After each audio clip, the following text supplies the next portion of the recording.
agenda. Is there a second? All in favor? Aye. All right, first item up is council education and training topics, policy governance training with Stacy. Well, hello, everyone. It's good to be back with you. It's been a while, so I'm pleased to be here. We've got two agenda items in this workshop. One is to do something I've been calling scenario learning. And you received a worksheet and some directions for a month ago. With some reading assignments for it, so it'll be interesting to see if memory is serving you well with those reading assignments. But then also time to do an initial review of the ends monitoring report draft for, remember that OI, operational interpretation, reasonableness. We had planned for about 15 minutes to look at the ends monitoring report draft. And then the rest of the time for scenario learning. I'm wondering if maybe you want to flip-flop the order and just take care of the ends, look quick first, and then focus on scenario learning. Does anybody have any strong feelings about that? No? In addition to your items, we then have kind of council roundtable, which in prep for this, the governance committee kind of just said, hey, let's lump all other topics into the roundtable. And then our agenda. Yeah, so we're doing training them first. Yeah, and so we'll do Stacy's items first, and then we'll do roundtable. Okay. And so we are going to work to stay in time schedule. As Just those targeted, Stacy. So we were thinking start this at 7 o'clock. How late do y'all want to be here tonight? Just check it out. Don't think he's gotta get on his way. He thought he missed it.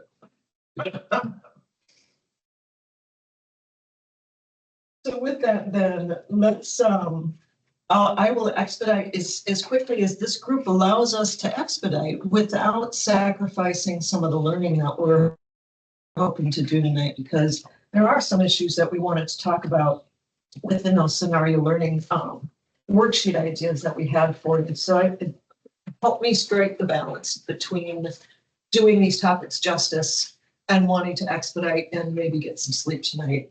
How's that sound? Yeah, okay.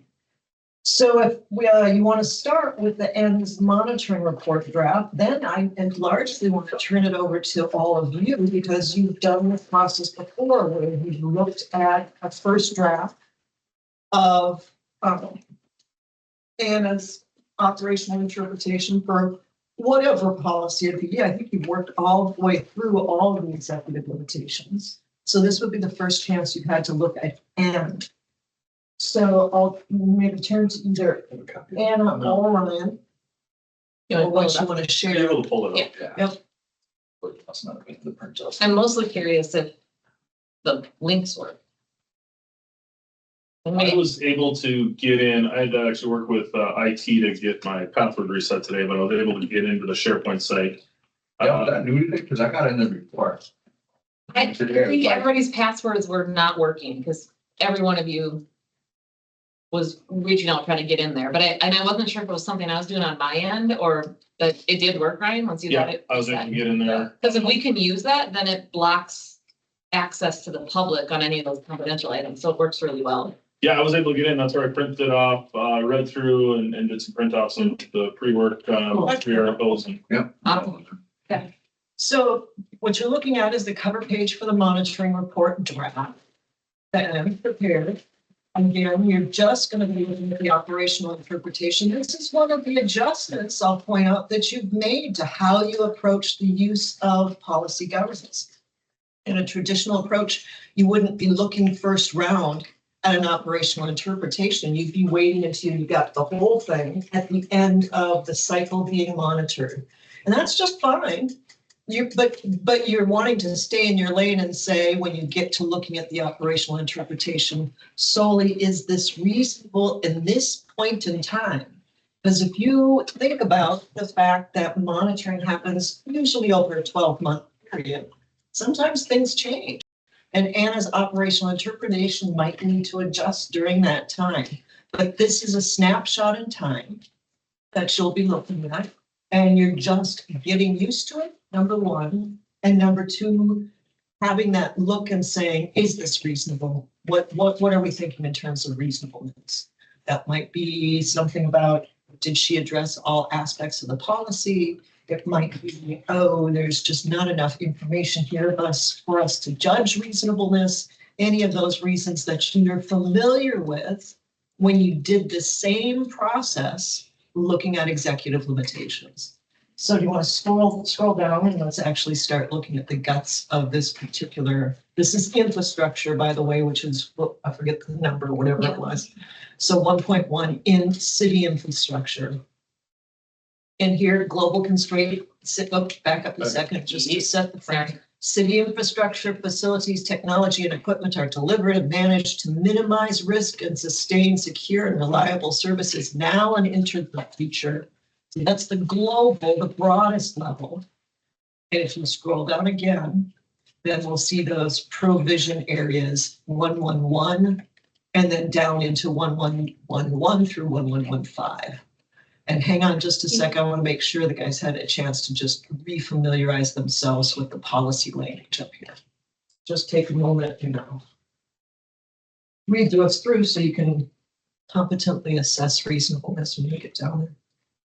And the one thing, council, is keep in mind that these are Ns and not your ELs. And so this, you probably noticed as you're going through it, is a lot more of the like 10-year plan and your financial management plan and your, your long-term visioning and goals, and not necessarily your day-to-day items. And also, these are prescriptive. These are the exact what results we want, as opposed to an executive limitations. Here, this is the bad stuff we want you to avoid.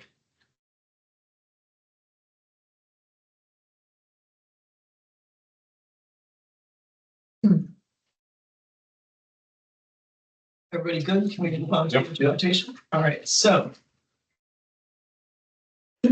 I'll just give you space and time to absorb. You guys maybe tell me where you want me to Yep. stop. If anywhere. Yep.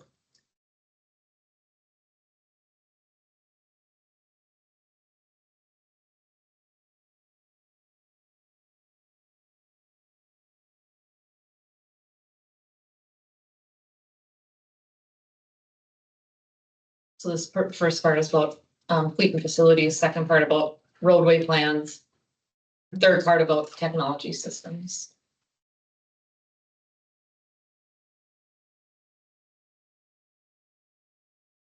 And here's where I struggle a little bit, Stacy, and maybe you can talk me through it. These are the areas that we are directing our city administrator to. These are our goals, like, hey, don't focus here. Results, desired results. Tightens the language a little bit. Yep. Great. So these are the desired results from council focus here. Mhm. Where I get hung up a little bit is by state statute. And what makes the council different than other nonprofit boards or other boards in the model is that, like, tonight's a great example.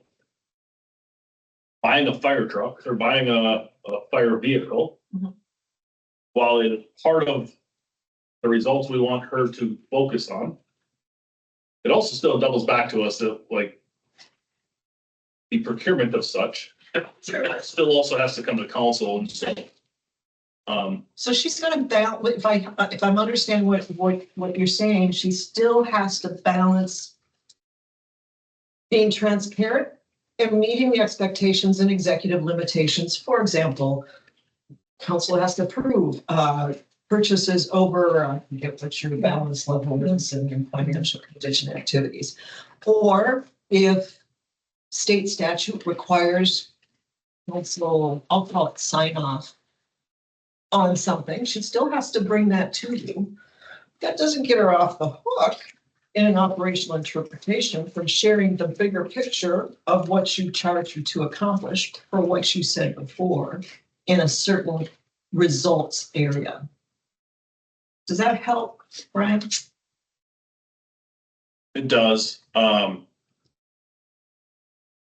mind goes to, would this section be better as a prohibition of rather than here's the desired outcomes, would we be better off saying thou shall not allow infrastructure to be unsafe? What I think you already, now, haven't you? That is, some of this is duplicate, like we added that planned and purposeful development section. Right. And that's kind of in, a lot of the data proves the same thing. It proves the good things, but also proving the thou shalt. So I feel like we're almost on a treadmill of Mhm. document all the goals that we're working on to try to achieve. Also make sure this doesn't happen and document how you're ensuring that doesn't During the happen. process, yeah. I mean, it's like we're all, I don't know, how do we simplify it? It would be my ultimate question of, Yeah. yeah, I think this council, past council, future council is gonna all want these goals focused on, like Mhm. public safety and infrastructure is top priority. It should be, remain top priority for all councils, all local units of government. How do we get back to doing that in a simple Mhm. format that we all understand so that the rigors of the documentation, the review process, Or lightened, maybe? Yeah. Yeah, yeah, yeah. Well, I will just interject.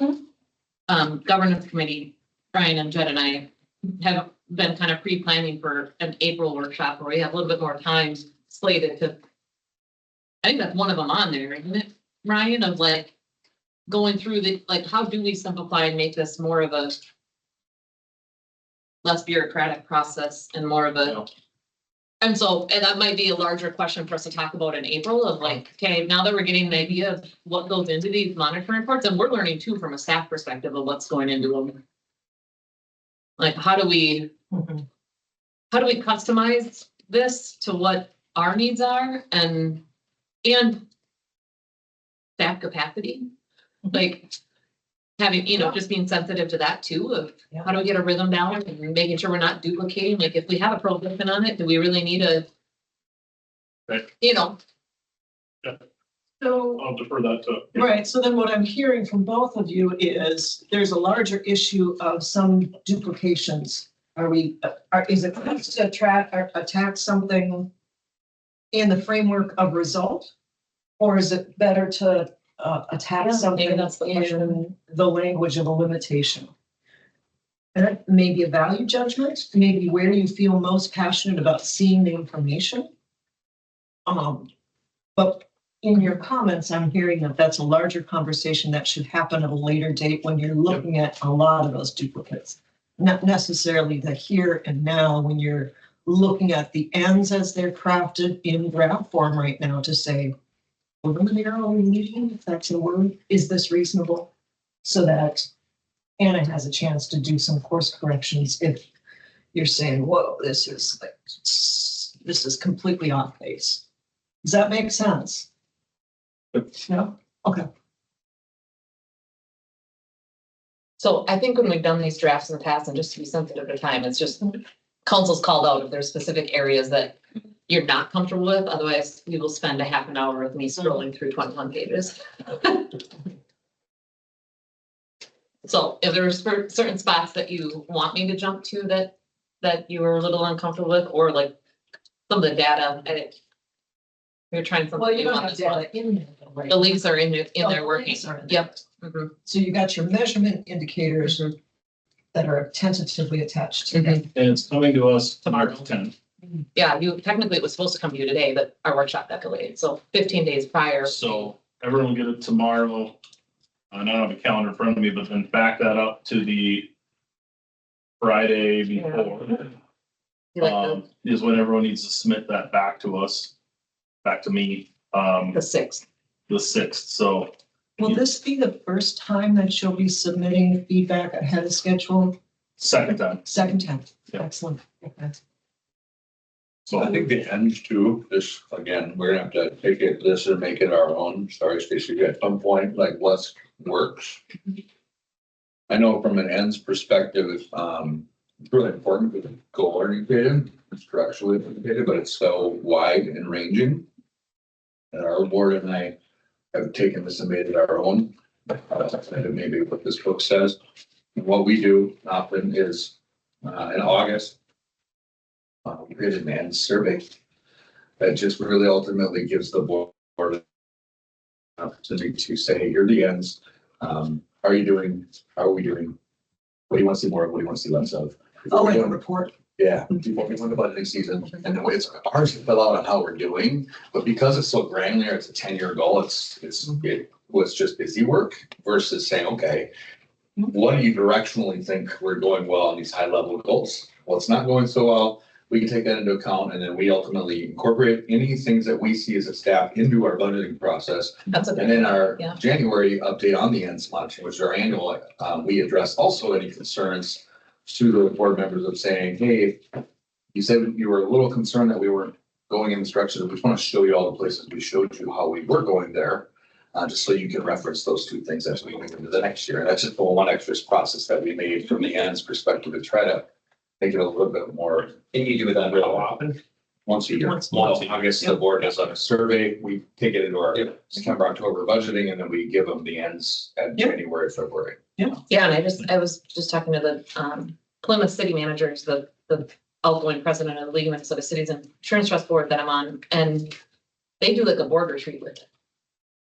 Which we've done 1 year, Ryan, I think, with, and so maybe incorporating something like that in, so it's a little bit more of a goal setting retreat type setting, or get to know you, what are our goals as a council, and that might be something to talk about in April too. Are they in policy governance? They do like a version of it. I'd say they customize it, like more of a light. But Are He we was- blazing the trail, or is there other cities in it? Yep. I have no idea. I don't know, because you're right now the only city that I'm working with, so I have no idea. I know Anna has been having lots of conversations to keep others in the industry. I would say the closest city in Minnesota that follows it the most is Burnsville, is the one that, Yeah, I've heard they use it. but I'd say most customize it similar to what you guys are doing. Would say most, how many others are doing it? I know. Do you know now? Tied to a T or in any fashion. Doing it the way we're doing it. Oh, it's hard to say. This, to follow it by the book, I don't know that you'd probably find an entity, maybe even on a school board. I mean, I think everybody kind of customizes it to their own fashion. I'd say you see it more common in bigger cities. Another thing that I think is a really unique factor of Sartell trying to pave the way versus some of these other cities is we're statutory A. Mhm. And so some of these other cities that are doing it have a city manager. Well, a city manager has authority under state statute to operate differently than how we do. And so that blazes a little bit of a different trail too. You're not set up by statute like a superintendent or like I don't have the authority to hire, fire, statutory A is like actually a really old traditional city clerk model. And so that adds a whole nother element to it that But that's the vast majority of cities in Minnesota. is statutory A. Yes. Yeah. Yes, yeah, Yes. yeah. So you see this a lot more in your bigger, like city manager type governments. It makes it a lot easier then because you can click.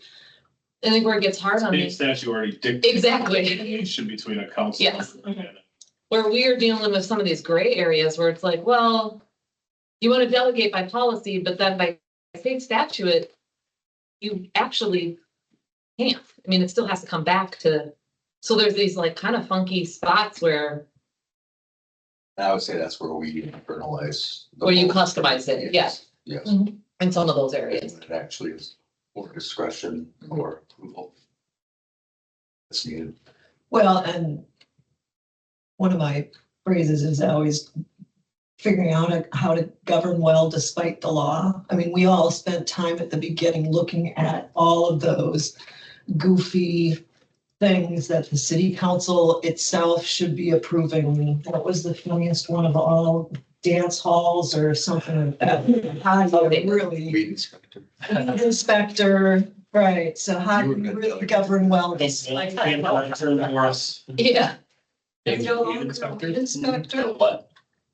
Well, 2 years ago, weed inspector, everyone Different type of understood it as noxious weeds. Yeah. Oh, I see. Yeah, I get it. I'm a little slow. But I do think in April, like a big Yeah, I was gonna say, I think this conversation, I don't wanna punt it. Yeah. For a month, 2 months, a month, but, I think let's strike the time, let's Sure. bring that to April. This one is coming to us again tomorrow. Reality is whether we want changes in interpretation now or not, it's not gonna happen. What's coming is what's here. Due to the delay in our workshop. And so I don't know that we need to spend more time reviewing it. It'll come tomorrow and please get it back to me by March 6th so I can bring all of it together for council. Good. Yep. Okay. Well, let's look at this concept that I've been talking about through the workshop, and it's developing a learning culture. In the session purpose, I write specifically to develop or to create a learning culture process to use regularly as a positive rather than a punitive. I just like the alliteration with the P's. Method of improving our governing, our ability to govern with integrity. So got me thinking about where you're feeling particularly challenged in executing this model. And in my conversation with Ryan, what was it, a month and a half ago, a month ago, and ongoing conversations with Anna, we identified 3 different scenarios that we could use as discussion points. And that's what the worksheet is based on. So there's 3 different topics. The first one, and maybe we can choose which one you want to tackle today. Organizational restructuring process and decision making. How did that process of staff coming to the council with a new way of structuring their staff, their employees? How did that work or not work? And how does it fit within this framework of the policies that you've put in place? So that's the first scenario. And the way I set this up is that the first thing we do is remind ourselves of the scenario itself. What was the scoop? And then I pulled a couple different articles, always like 1 to maybe 3 pages, that to me seem to have something to do with a particular topic at hand. Flagged them for you to read. We ran copies for you. And then I flagged some what might be applicable policies in your framework that also speak to that topic. And then came up with some discussions.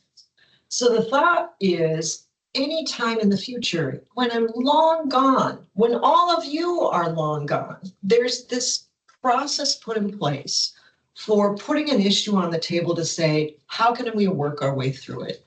What does the literature say about a particular topic? What do our policies say about a particular process? And then here are some questions to work through.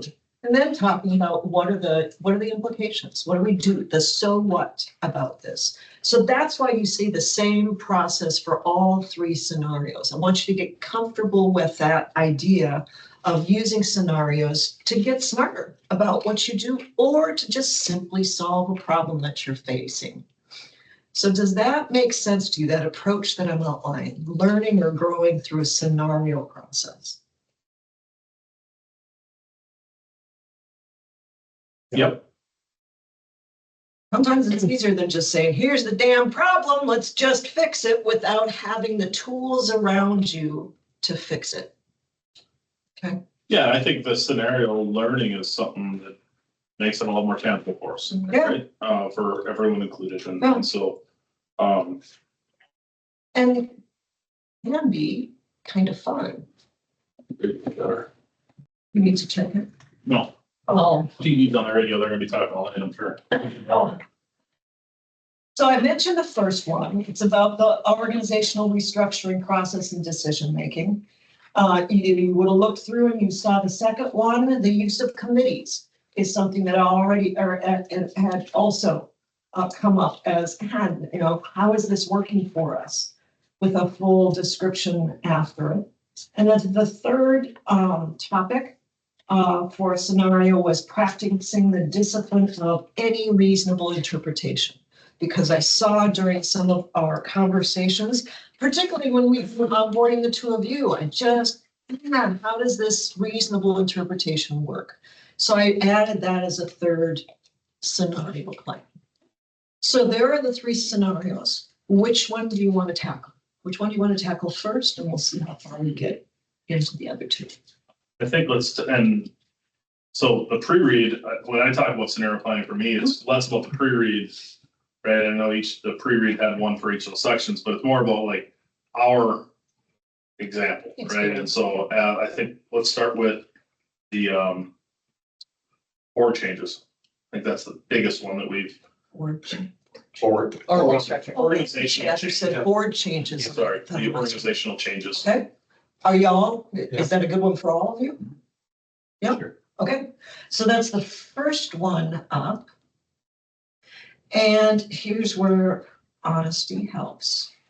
How many of you remember the assignments that were attached to this one? Because we can take a couple minutes and just refresh memory or tack, you know, if more than one chance to read them through or you forgot, and we could divvy them up just so you feel like you grounded yourself in a little bit of that information. So you aren't pulling them out of your memory banks. How about you, Pat? Do you need a little bit more refresher on the actual article reading assignments? Yes. Yeah, fair enough. I'd rather, you know, where we're at. Now, I didn't get your email from January 28th, so. We were trying to, I bet it went to your Sartell one. Yes, but I'm in that now. It's not. Oh, and it's not there? No. What the heck? I don't know. That is a good question. Maybe we did Patrick. Well, I don't know, but I also, now that I'm in there, there was Yeah. also a voicemail message from somebody at the APO saying she sent was the messages. same- She said she sent messages to Rusty She and I was and so it bounced back. Yes, So, I got that one figured out. She was very confused, Oh. is what that was about. So for this particular topic, then, if that's the case, there were three different articles that I think that I pulled out. Do you have the printed handouts of the articles? Are those, They were online. they were online? Can you pull those up? And let's just take what I can do. Oh, here. Or for Ryan's points, we just want to go through the. Yeah, I'm not sure what, like, having read the articles, I understand what the author says we should do. I guess I feel like we're at a point now in this process to say, hey, how did it work? And if it worked great, then phenomenal. Our policy governance that covers this area is working. If it didn't work phenomenal, then hey, what do we need to change within prohibitions or executive limitations or the goal oriented, help me, Yeah. What? The goal or to ends. ends? What do we need to change so that in the future we work through it better? So we want to make sure everybody's on the same footing with the understanding of the framework itself. That's where the article comes in, right?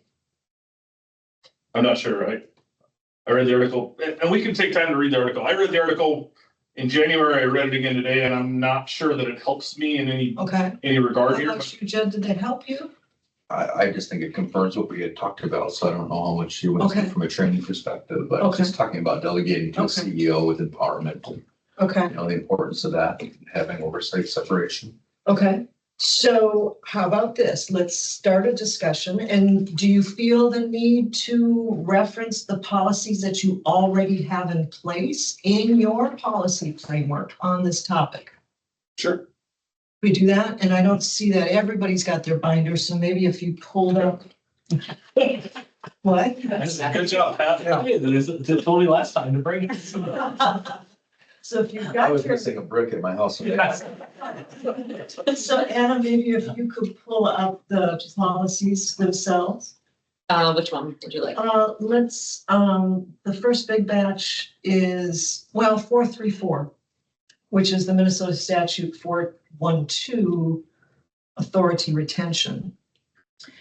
And what I'm gonna do, while you're pulling that up, And I also just, I think part of it is just being, not to put words in your mouth, Ryan, but just to be sensitive of time, knowing that we. so here's one of the articles. At some point, Tim will make it. Yeah, Maybe keep going long enough. all right. He's driving down the road 30 miles an hour. Circling Sartell right now. It's actually 15 miles an hour. He took the back way home. He's not coming by City Hall, that's for sure. Okay. I'm So actually driving just 15 simply miles an refreshing our hour. memories on 434 Minnesota statute, authority retention. So this is what you're already required as a governing body to, what do we say, sign off on or keep for yourselves. So you're retaining this authority. Okay. And remember, you're looking at this through the eyes of that organizational restructuring process and decision-making process. And you remember the sequence of events that happened. There was also outlined in those blue boxes on your worksheet. The second one, policy reference, is 3.0, global city council city administrator linkage. So if you could switch down to governance process, remember those are the policies where you're speaking to yourselves. Or no, excuse me, that where you're Council seeking administrator. delegation.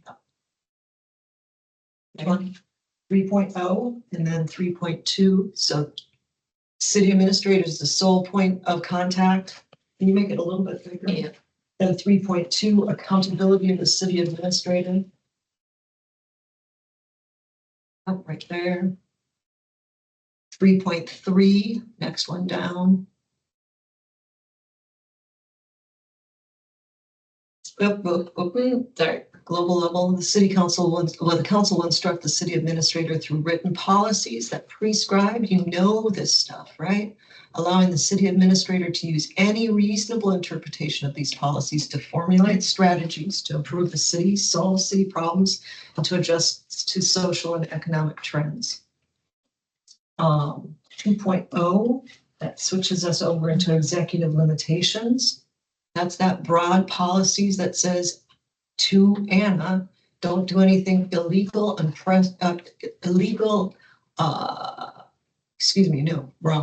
not cause any practice, activity, decision, or city circumstance that is unlawful, imprudent, or in violation of commonly accepted business and professional practices and things like that. So you've already contained her options. Fair enough? We realize that? So when it comes to the questions that I outlined for discussion, the first one was going to be, what article concepts help ground my thinking in relationship to this topic or situation? But if we're not all fully versed in the policy or the articles that were assigned for this one, I don't know how much time you want to spend unless the two of you have things that you want to pull out of those articles and say, this resonated with me, or this reminded me of some of the grounding principles related to what's the scope of authority that your city administrator has to develop her own, I don't know, restructuring plan, if you will. So do you want to spend some time talking about what the articles, where the articles resonated with you? I'd love for us to talk to the situation and then Okay. kind of back into what worked, what didn't work, what I think went well, how does it apply to our policies and procedures? How does it apply to the articles and maybe some expertise as it relates to some of the things we're grappling with? It's something I suggested last year as well. I mean, a lot of these were built by Anna and staff with you. And then we went through Hang on. the prohibitions, the entire framework. Right. Right. So then we came in and looked at it. I think as we hone it in this year, I really think it's important. And when we get to the committee conversation, I think we should be having a board governance committee personally, but that really takes this and then really beats into this stuff so that we don't have to spend 5 workshops of like 4 hours on this stuff where it's, hey, subcommittee goes through this stuff, says, this is what we loved, what we didn't love. We heard the conversation from council. These are the prohibitions, because that's really what we really need to do, in my opinion, this year is hone in on all of the work that we've already done. What's working, what's not, and if it's not working, or the interpretation from the council, like what are the other recommendations on how we can actually get that honed in, either easier for staff to prove that they're doing it, because if it's a data intrusive issue, or is it actually equaling the restraint that we are trying to get to? So then I'd look at the two of you and say, are you comfortable going there right away? Or because you're a lot newer to this model and the policies themselves, do you need to be spending a little bit more time on that before you're ready to have this conversation? Because I get where you two are. We've gone through these policies many, many times, so they're not new to you. But are you two okay? I would rather go there and talk through it and Okay. then circle back. Yeah. I would. You okay with that? Because I don't want to make any No, assumptions. Yeah, Okay, good. okay, all right. So then the next question, in the discussion list was going to be what policies stand out as most instructive. I'm assuming we're going to skip over that right now. And then saying, okay, based on the discussion so far, what remains unclear, unresolved to me? So is that the point for conversation? Where's the confusion? What needs to be resolved? Does anything need to be resolved? I mean, Or does anything talk need to through be the process, what went well, what didn't, what went well for you? Did you feel like you had enough direction to go in that direction? There's probably gonna be questions here. And we're talking about the major proposal in October, correct? That we, Yeah, November. Yeah. then we went through November, December, January, that. It came out in November or December? Those are the boxes that are crossing to. Yeah. Oh, yeah. The second box, updates to council via Friday incidental reports. I don't recall that, maybe I missed them, but I mean, if there was, I would love to actually get those to help me ground myself on, hey, you missed this sub bullet or something. When it came in November, for me, it was the first time that I knew this was happening outside of the kind of on again, off again, public safety director conversation. So, getting the packet in November, and I don't know if it's the first or second meeting in November, but for me, that was the first, hey, we're doing all of this. We've done all this work since June. Here it is. Please approve. Is that accurate? Or were there I think I updates counted on? 7. Okay, But I think this is a good learning opportunity of, you guys see those incidental reports, like there's sometimes 20 points on there.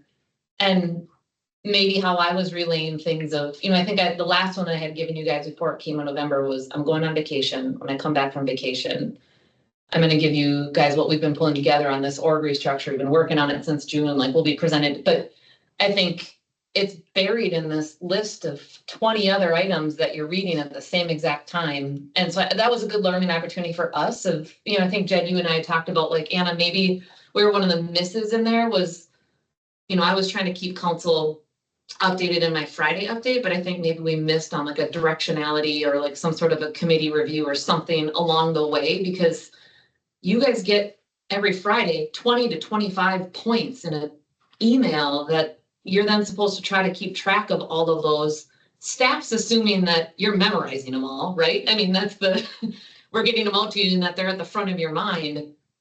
So then you get the packet and you're like, whoa, this is out of a paragraph this big.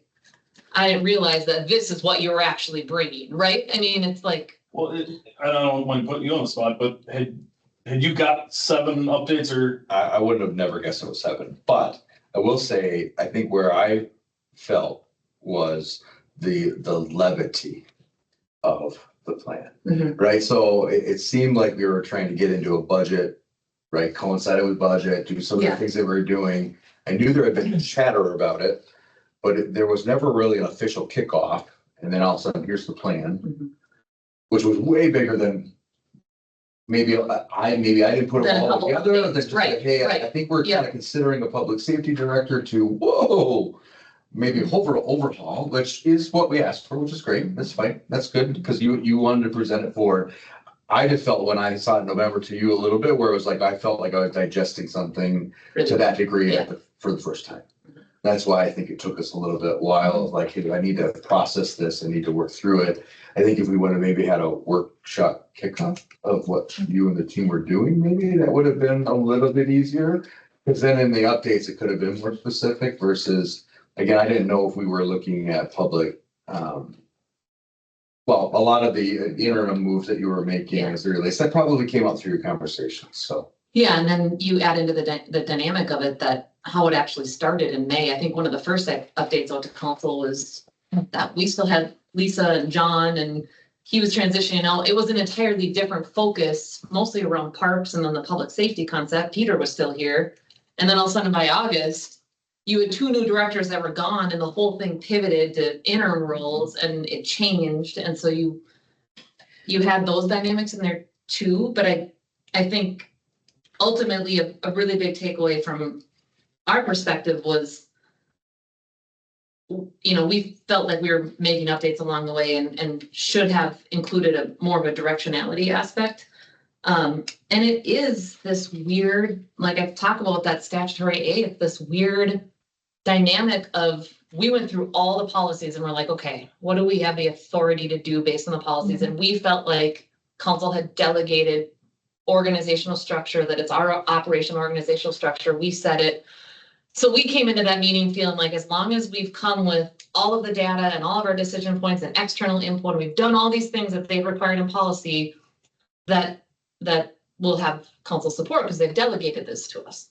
We stepped back from that and realized that's the gray area because at the same time that you're asking for organizational structure support, you're asking for hirings, which are different. No, hang on a second. I just want to make sure I'm clear on this because I wasn't at any of these.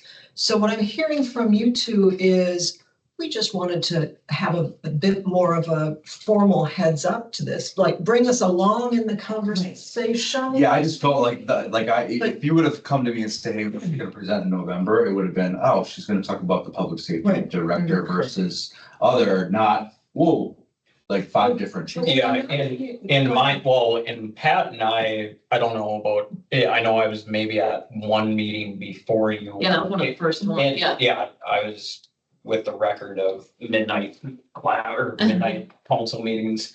That one was, I felt it got presented as the only way we were gonna be able to get the mill district going is by going to this plan at the time. And I just felt like everything kept on shifting back and forth and pieces being pulled apart. I personally thought that it wasn't presented great across the board. Well, I want to back up real quick to some of the comments you made. And this is where I'm struggling is you said June, you said May, right? Like it started May, June timeframe. At that time, we had a public works director, we had a fire chief. And so you're saying, hey, at that time, we were thinking about consolidating the departments. Was public works director going to take over the economic development? At that time, the discussion was everybody's reviewing job descriptions to make sure that their job descriptions were appropriate and that they were doing all the roles that were specified in their job description. And then it was gonna be, if you're not, where do those get delegated to? What departments? Because we had directors who weren't doing all of their job descriptions. And so on the public works side, there were development aspects and parks aspects that were not being done by the public works side. On the fire side, there were aspects that were not being done by the fire chief, but were being done elsewhere. So that was what predicated it. And then, so that was May and June when that would have started. Those directors, fire chief and public works left, and I think in August. Yep. We actually didn't sign off on policy governance and activating until October 15th. Yeah, and that's why this plan didn't come to you we couldn't bring anything till after that because we didn't have the policies weren't actually even activated. Interims went in like middle of September, which took a feat in itself. So their last day or their last resignation notice was August 26th. Peter's last day was September 30th. Oh, yeah. So the month of October, I'm trying to get interims in play. I went on vacation the last week of October. I came back in November. And then that's when it was like, okay, hit it hard and we got to figure out a plan here because we can't live in interim mode forever. And I guess that's where I'm hung up is this work started in end of May, I'll call it, really went through September, October without, again, what I felt was like, hey, there's this public safety concept. And I heard about that through Peter of, hey, there's a public safety. I think combining the Facebooks maybe was the indication, hey, that's going to be going. But it was almost like, hey, let's wait until we get delegated the authority to do it to then enact it versus, hey, how do we have this conversation along the way? Because, I sit and wonder, what if we hadn't activated October 15th?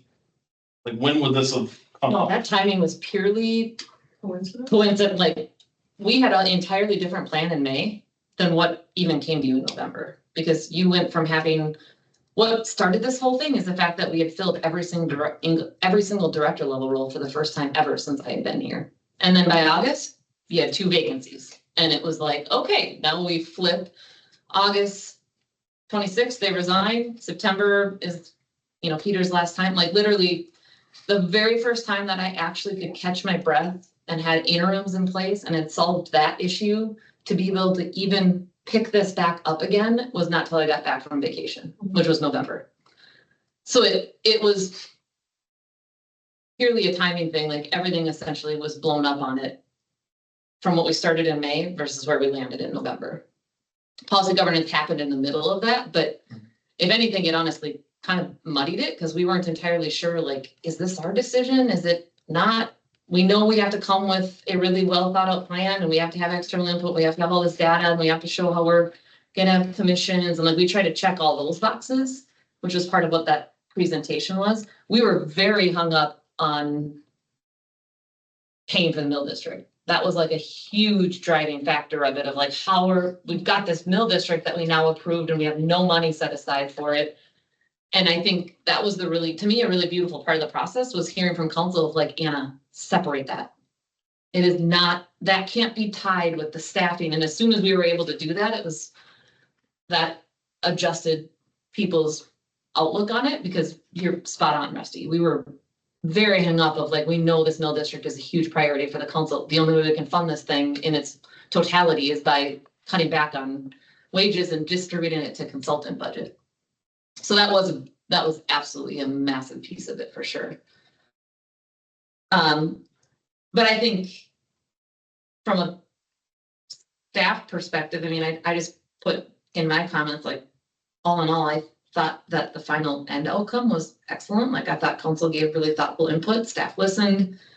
I think we learned that council's priorities and your ends, like, don't compromise money and savings to try to adjust staffing. I think we heard that loud and clear.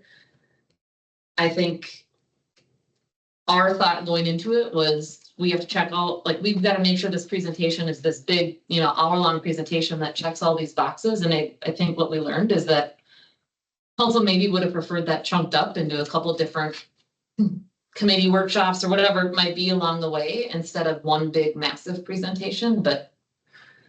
So my understanding that your preference is that you want more heads up when there are staffing reorganization initiatives going on. Not because you want to make the decision for the staff, like you're going to have this position, that position, and the other, but you want more heads up and awareness of the either evolving thinking or. That's what I get. Am I hearing you I think right? to clarify that, council gave really direct and really sound feedback on, hey, when it's a director level or above, That's a hiring thing, right? Council wants engagement. In treatment of staff, and that's Yes. and you spelled that out in policy, so you're good with that, right? Well, but I don't know that we accomplished that. I think that's the point. Oh. That's where this got really goofy, is that it wasn't just an org restructure. There was also 2 hirings out of it. The fire chief hiring and the public, for the- Being involved in hiring decisions is different from what positions do you want to have, right? but they were presented as one and the same. And that's where it was really funky, is it's like, they were part of an overarching org structure that, staff was under the assumption and felt like that was that org structure that we know operations best, but there's still those positions that you're trying to suggest are still require a hiring component that is.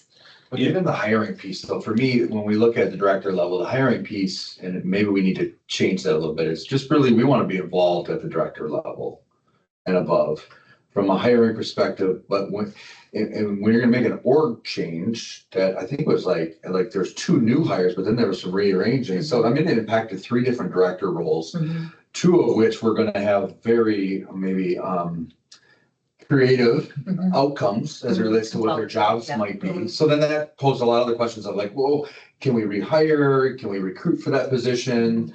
So it just came up with a lot of questions. And I think we navigated that pretty well, but it was just, for me, it felt like we went from, hey, we heard rumors that maybe the police chief is going to be leaving to, and that was my first indication. Fire chief, sorry. I'm not, sorry. Yeah, don't say that. That the fire chief might be looking, right? And so that was when it's like, oh, and I think, I'd heard like public safety hadn't heard at that time.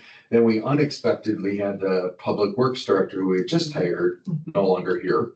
And then the proposal came a couple of months later with like 4 director positions kind of rearranged and kind of looked. And so that was where it felt a little bit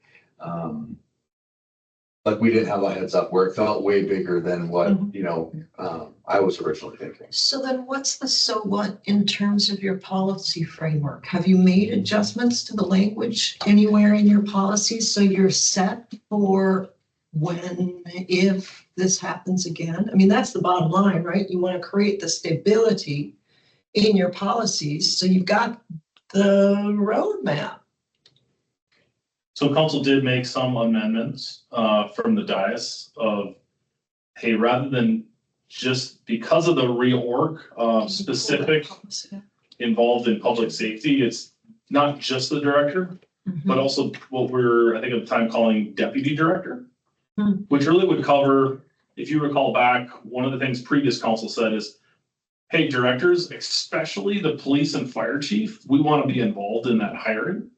Under the new public safety model, the day-to-day chiefs, if you will, are potentially deputy directors. And so council said, hey, we also want involvement there. And so deputy director or above, council would want involvement. So I think you both have used the words involvement. What does involvement in hiring mean? And do you need to spell that out in your policies? What does it mean to be involved? And I thought we did. I think it says a different word than elect involving. And we have to update this yet to include the deputy directors, but So council did that. 7.2.1, neglect involving multiple perspectives and the interview panel for non-public safety director level hirings. Okay. Neglect involving all elected officials, multiple. And so what we did is actually wipe that out through our discussion. We said, hey, we've got the non-public safety and the public safety. Regardless of public safety or Yeah, not, this one's- director level, sorry. Hold on. the conversation was council would be part of the hiring interview process, final interview process. Just because it made me chuckle, could I put on, I think commiserate is supposed to be commensurate. Commiserate maybe is, we're just gonna leave that. We need to add deputy directors, yeah, but you're right, Brian, I'm getting. But it does beg that same question, not commiserate or commensurate. It begs that. When you Here. say involved, does that mean that you're just part of the panel on the interview panel but it's still Ann's final decision? No, Or because is it- the hiring has to come back to the council anyways in our current And the statute, right? The So- example we talked through in there was, we were talking practically, how is this gonna work, right? You said, Anna, you said, so I'm gonna recommend a fire chief to you. And you might publicly decline it, right? And there was like this awkward, like, yeah, you're gonna have to put a name to it. And statutorily, council is the final decision on, are we hiring that person or not? And at the time, it was, hey, you were gonna put forward Lucas Dingman as interim fire chief who would become fire chief. And it was like, yeah, that is kind of awkward. So how do we work through that differently so that council isn't, so that a potential employee's name isn't put at the dais for the first time for council to say yay or nay? It's how do we get upstream of that so the council has comfort with who's going to be recommended so that we don't, again, we're not recommending and putting a bunch of people's names out there for them to get denied at the council. Well, and if I would add to that, I think the way I thought we were going to do that was through the posting side of things. Like, 'cause we had an internal policy, which I believe we That was had my understanding. for like posting for all director positions, even if we hire internally, that way it's a candidate pool. We're having discussion about a candidate pool. It's not just one person. You know, which I will bring back because I missed the last council meeting. But I know you recommended Carrie moving forward. I was surprised at that from a board governance perspective. Because it was not posted as what I thought we were talking about for the previous meetings. Because I really, again, I probably would have spoke up there just from knowing this a little bit more, but I think I want us to be able to avoid that. Because I think the only position it puts us in, if I was there that night, and I almost feel good that I wasn't, because I like Carrie a lot, and I think she'll do a great job. But because it was gonna be posted, I was gonna have to maybe go in front of Carrie, who's sitting right in front of me, and talk about how I think you're qualified, but I don't want to approve you to have this job because I think we should post it, which was what I thought we were talking about prior, which is where the involvement piece to even the Dingman thing, we want to avoid where it becomes council having to like diminish the staff in front of the staff. Like, I don't want to have that conversation. There's the And the other- public, yeah. Isn't there the other wrinkle though? I mean, you two are both volunteer firefighters, right? So what happens if the fire chief position is, I mean, how do you, this is a small town, how do you separate that out? In what way? Well, if you're signing off on or involved in the hiring process for a position that impacts you, I mean, there's a conflict there, right? Could be. I think you guys gotta. No, it's not illegal. It's not illegal. They're not illegal. Perceived. And Steve, there I don't was, gotta, did we get a legal was- opinion on that because of that, right? So. and Tim and Ryan were on when Pete was on as well. I mean, we've always had people from the fire department on. doesn't make it easy. But we are elected to do a job, and our job is statutorily to approve all hirings and firings. And so, while yes, I can recognize your point, is it challenging? Absolutely. It's challenging to walk into Colburn's and what hat am I wearing? Am I a citizen giving opinion? Am I a mayor or am I a firefighter? It's a job that we've signed up to do, and unfortunately or fortunately, we need to fulfill it. So what I, just to recircle us on what could we do better going forward? I do think in April, we need to look at this language better because I don't think we were on the same page of what this meant versus what staff perceived it to mean. We thought it meant when you get to the hiring part of it, where you're hiring an actual person, involving the perspectives, having an interview panel, you need to involve, but that council wouldn't necessarily be involved in the drafting of the job description and where they fall in the org chart and what their duties would be, but that you're involved in the hiring. So I think that's where it went south, is a misunderstanding of what does it mean to be involved in the hiring? To me, hiring is different than the drafting the position. It's just adding EL language in here of saying, if it's a deputy director or a director, council wants to be involved in drafting the job description. Done, like, period. I think that would have clarified a lot of it, but we were under the understanding that the part that council wanted to be involved in is when we got to the actual hiring phase.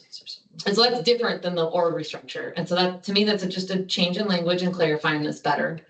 And then I think the other thing, and Jed, you missed this at the last meeting, but we talked about clarifying language here, and you'll see it in my interpretation when it comes out for this particular monitoring report, that if it's a,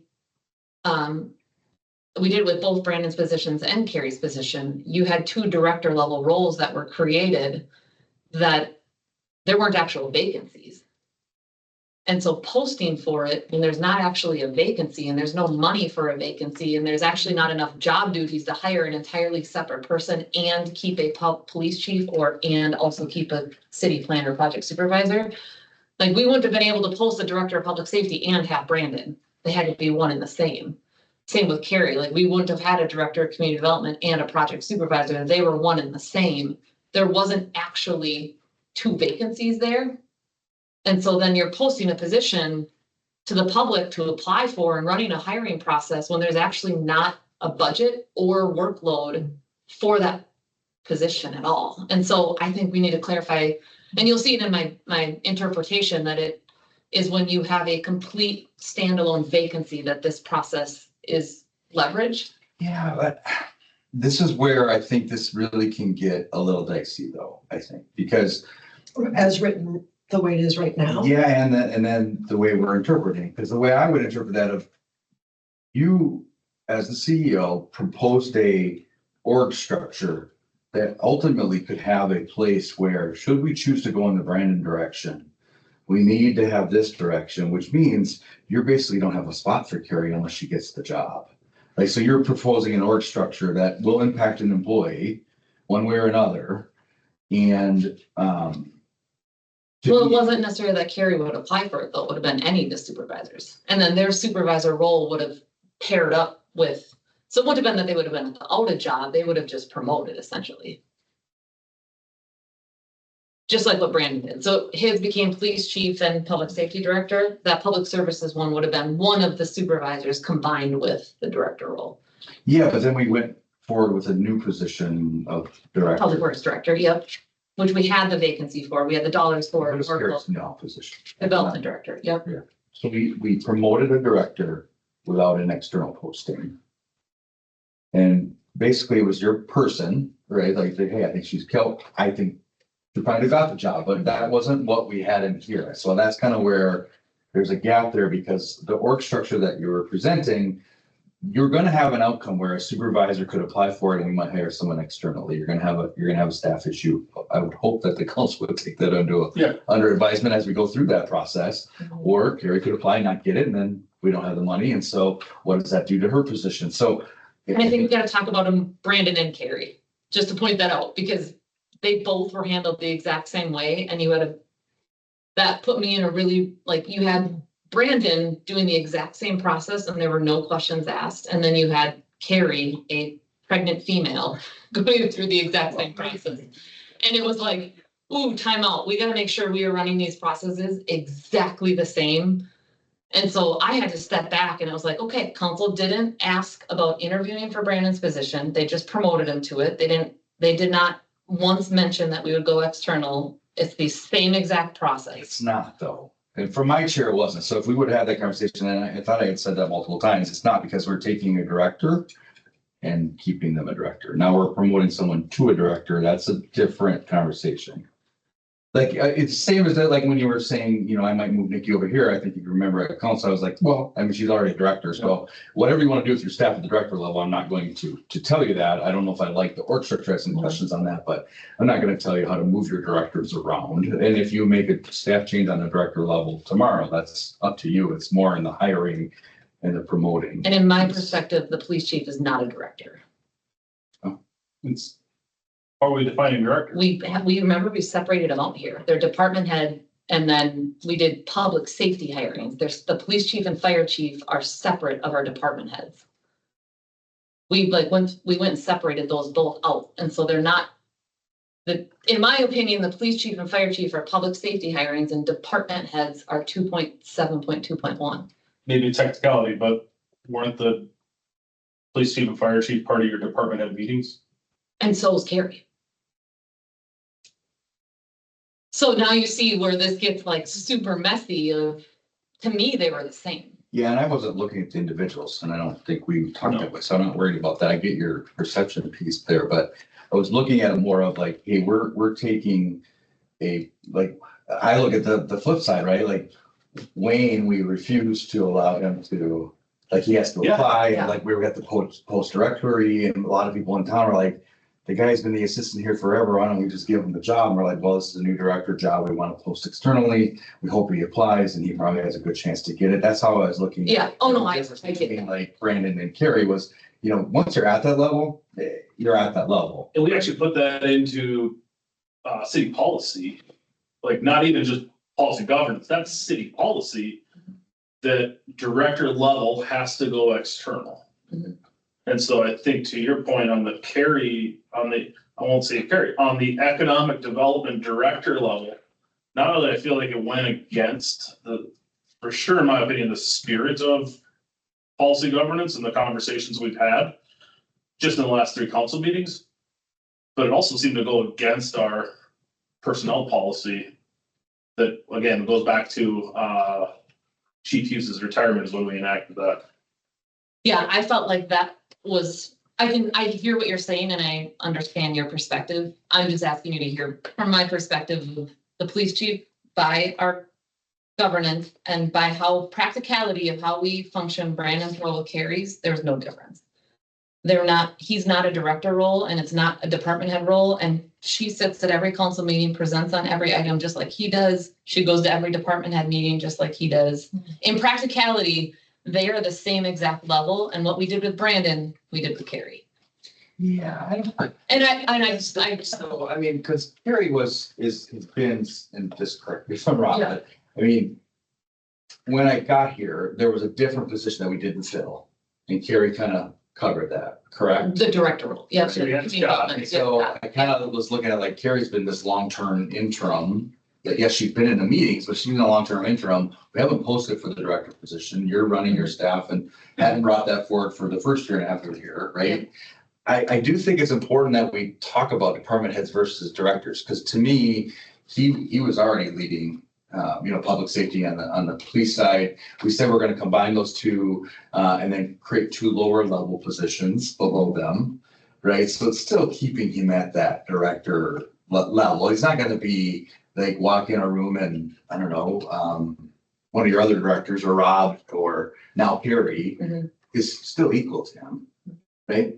Like, Yeah, he's like I don't, running I the just, city. I think we just have to clarify the differences around what that means to each of us, because I was operating under a different understanding than So you you guys didn't were. consider him a director as the police Not based chief? on this, the police chief and fire chief were separated out as separate from department heads. And so I felt like I was. But Carrie wasn't, was she a department head or was she an interim, as you said? She I mean, wasn't, you know, and Brandon was the interim. Brandon and Carrie, at least in my eyes, weren't the same before. Sorry. So, no, But but the reason we broke those out is at this table, previous council said, hey, we're good with all the other, we don't want involvement there, but on the public safety, we do. That's the reason they're broke out. Not because we think of them differently from a department head or non-department head. We said public safety is a core to what we deliver to our residents, and we absolutely want to be part of those. Regardless if they're a department head or not a department head, because if the fire chief won't be a department head, they'll be a fire chief. But again, you gotta think about it in a timeline of when these discussions happen. When we were having this discussion of break public safety out separate, we weren't talking about an actual public safety department at that time. We were talking about standalone departments and we said, hey, how do we call it, chiefs? What do we do? We call it public safety.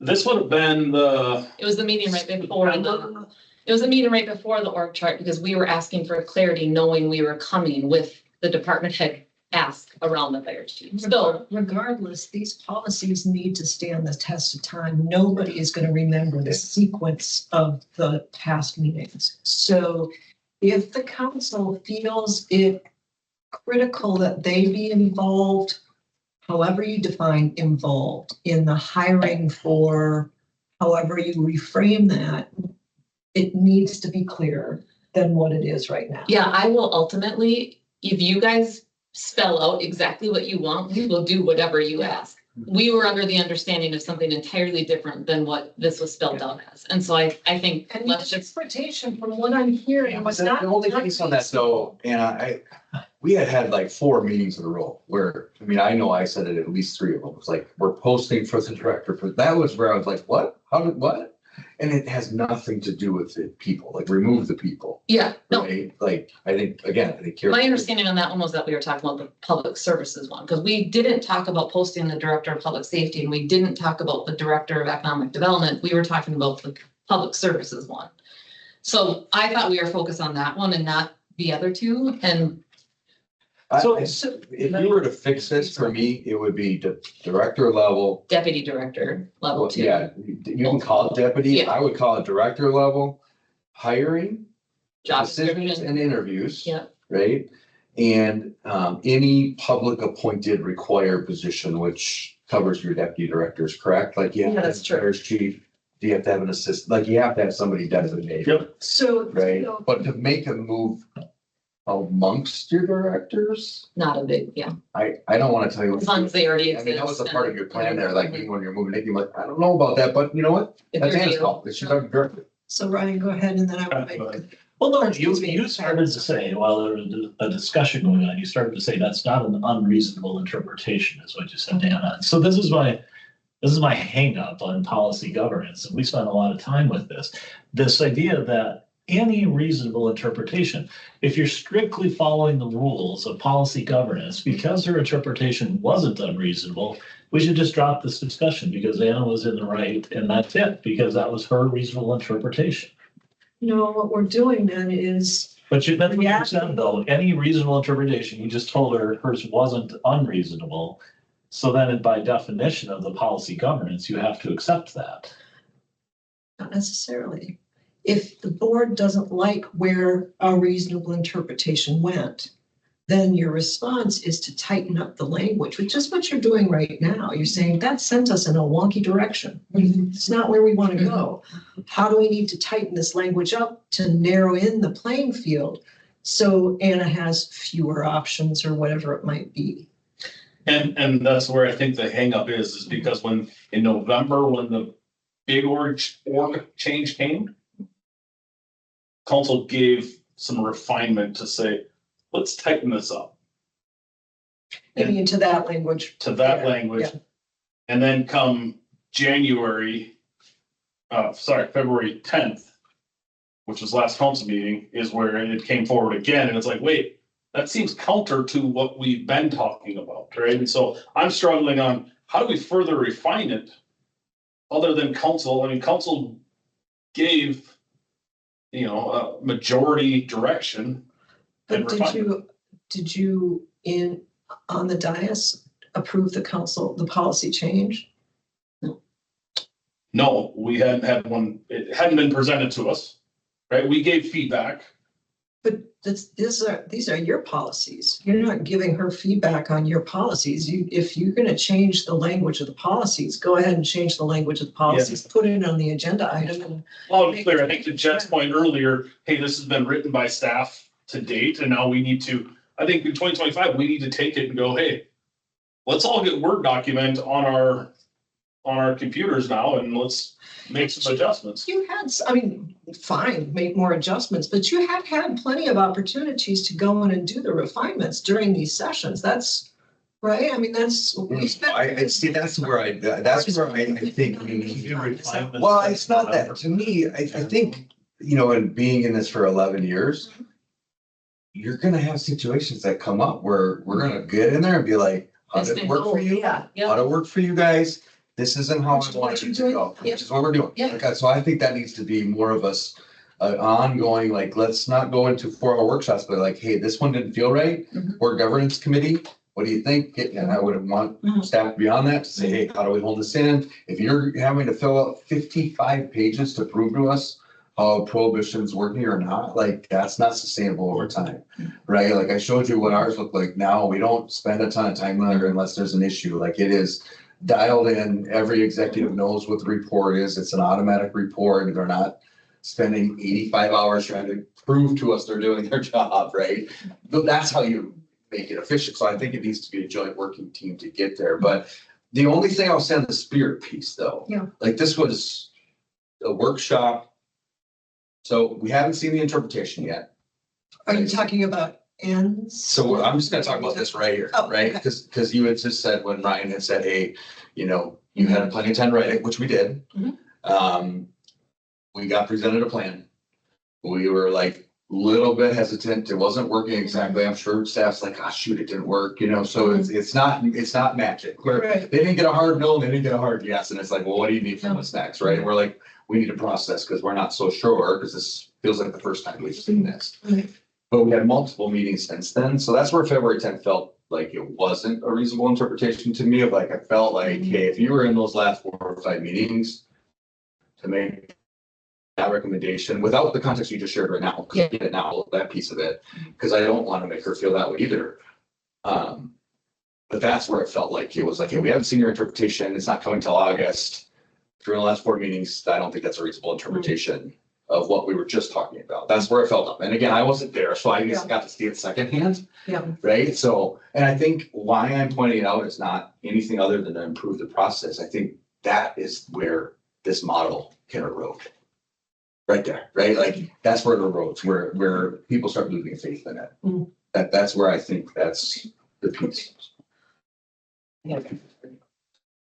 And the only other thing I'd point out with 2722 says neglect involving all elected officials. So if I was to read that, I'd say, okay, that means all 5 council members will be involved in all of those hirings, not a representative, you'd all be there. Is that your understanding?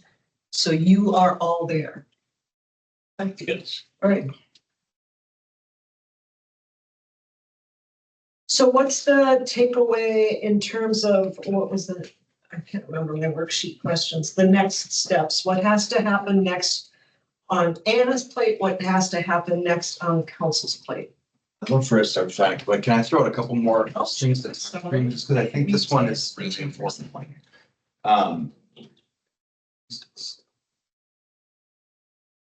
So like going through the process that we just went through, and I think we could use the, a lot of the conversation, whether it be a Dingman, but I want to get to a place, and I want to share some other people's opinions back. How do we get to a place where we can, when we refine this, it's done in a way where we don't have to publicly discuss employment in front of someone for the first time. I think that's where it becomes like, I don't want to talk about, I really like you, Carrie, but no offense, but I don't know if I agree with that. Or Lucas, you've been great. And thanks for being our interim and stepping up for us, but we're going to go in a different direction. Like, how do we get to that spot? And then like, what does that look like? And then through this process, one question I had for you, at what level, and again, you can help with this too. Like, I don't know what is that the CEO's call or not, but at what level do these conversations happen at staff level? A question perspective. What I want to avoid is that we get to a place, which I think is also in here, where we're discussing potential opportunities with people that might benefit from them that are part of the decision-making process. And I worry that if we go in a different direction, do they feel like they were going to get promoted and now the council's the bad person, right? So that was the other piece I wanted to talk through here of like, did staff come along with this process? And then when the council kind of said, well, I don't know about that. And it's like, well, wait a minute, I thought I was going to get promoted. Mm-hmm. That's the other piece I wanted to talk through on this one. Because I don't know that we all want that. Yeah. Okay. Do you want me to answer? Are Okay, you asking? anybody? We don't have the discussions with the people that are promoting. I will say that we talked through primarily, myself and Brandon were probably the 2 most active people that were part of the org restructure. Obviously, public safety aspect was a huge piece of it. And then public works side, which we didn't have a director, so it was mostly me. Of just trying to figure out, and literally him and I sat down and poured through this, and it was like, okay, this is what they're asking. we kind of worked through some of that before I went on vacation. We got clarity on the public safety department head thing. That was the meeting prior to us. Like, we couldn't bring that plan to you until we got that clarity and then brought the clarity forward. And truly, we 100% brought that forward thinking we were literally meeting every single one of the requirements that you guys had set out for us. That was our understanding. And you have a room of, that entire room is a room of professional rule followers. If you lay out the rules and you spell this out, we are going to an absolute T follow them, because that is the type of people you have. And we thought that's what we were doing. We did. And so when you go back out of that, it wasn't a like, oh shoot, we didn't get what we wanted. It was more of a, like, you know, I think like from Brandon's perspective, he's like, I come from St. Louis County. My gosh, like I would have never had to go, like, why wouldn't they just support us? It was more of, it's like, hey, we're statutory A, we're a little bit different. Like, you got to understand there's some hiring aspects to this. We're clearly not on the same page of what this means from a council perspective, a staff perspective. I think we were bringing forward a plan that we just thought was going to have support because we thought we were following this. Dial it back. You're asking for hirings out of this. It's not just an org restructure. Now you're tying in the mill district to it. There's more to this. Like, my message that I got out of it was slow down. Like, you're not going to just get an approval at one meeting. Like, we need more input. You guys wanted to get council member input. We had only gotten staff member input from other cities. Like, there were more pieces to it, but we truly brought forward what we thought was in compliance outside of the one area that we called out of non-compliance, that public services director one would be a promotion. But other than that, we were like, okay, we've checked everything. We have all the external input, hour-long presentation, all this data, all this information. And you kind of saw that a little bit from Brandon in the meetings, that he got a little bit, more involved and probably shared more comments than anybody, because I think there was some frustration there of like, we're doing what you ask based on what you've written out, and we're just missing. And we were missing on what your guys' expectations were based on what we understood. And so I mean, honestly, to Pat's point, and I know I said this to you and it kind of makes Stacy cringe a little bit, but like, my God, I don't want to have to sit and go back and forth on any reasonable interpretations. Like, tell me what you want, put the rules in place, and I will follow them. I'm like the last person to break rules. It's black and white to me. Put it in there, let's spell it out.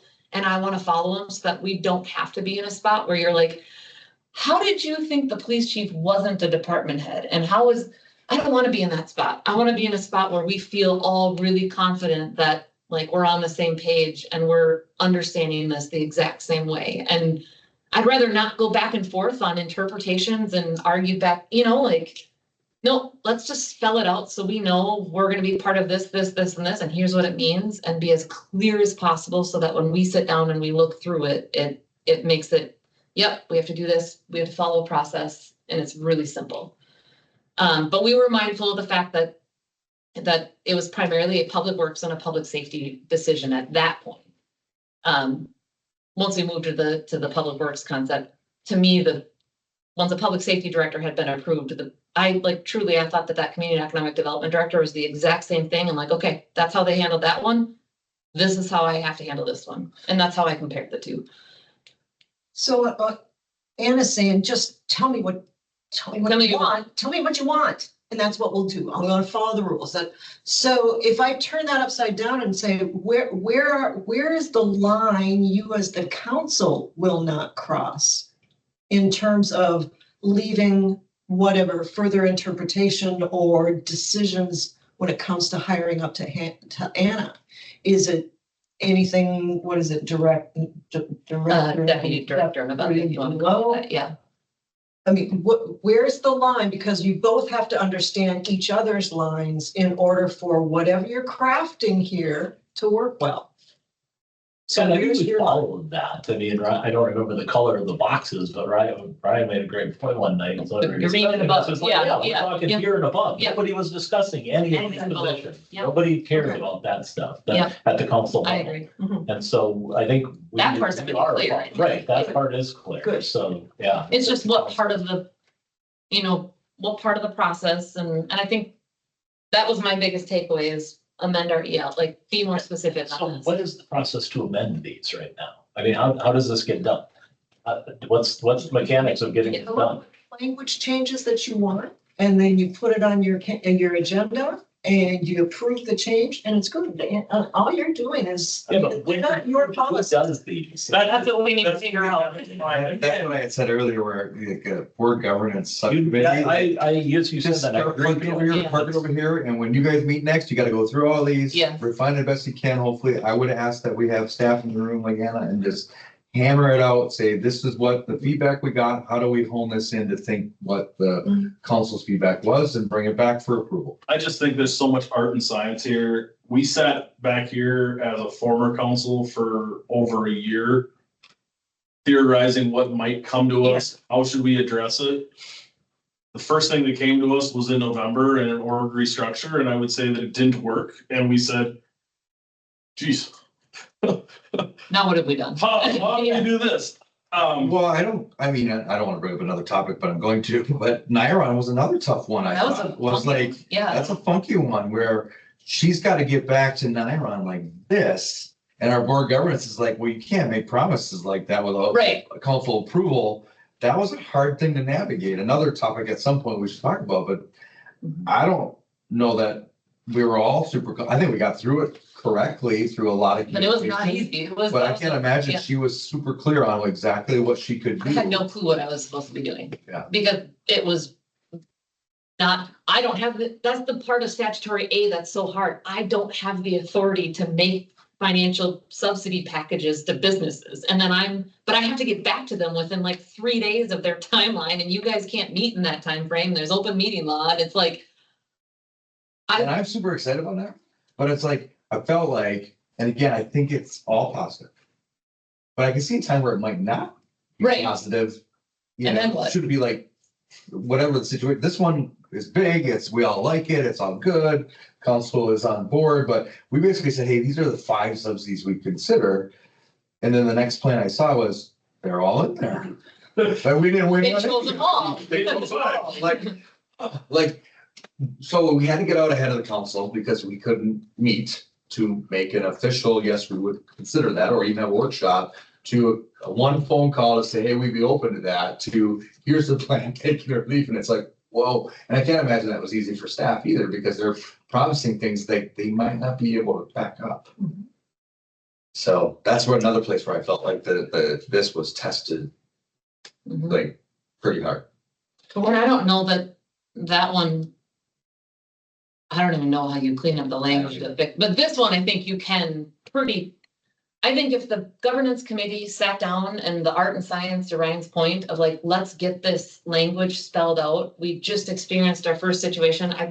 In the rest of my tenure here, I will never do another org restructure after that experience. You can mark my words, but let's spell it out and have it prepared so that anybody else can do one. And I'm mostly concerned about spelling this out for deputy director and director level roles, because we live in a day and age where people aren't staying in their positions 10, 15, 20. There's going to be another time where you guys are going to probably hire a deputy director or a director. I mean, this fire chief one is the next one coming up, and we have to get this right so staff knows what their marching orders are, and you guys know where's that line that Stacy's talking about, and we all can follow it and feel really comfortable about following it and don't have to play this.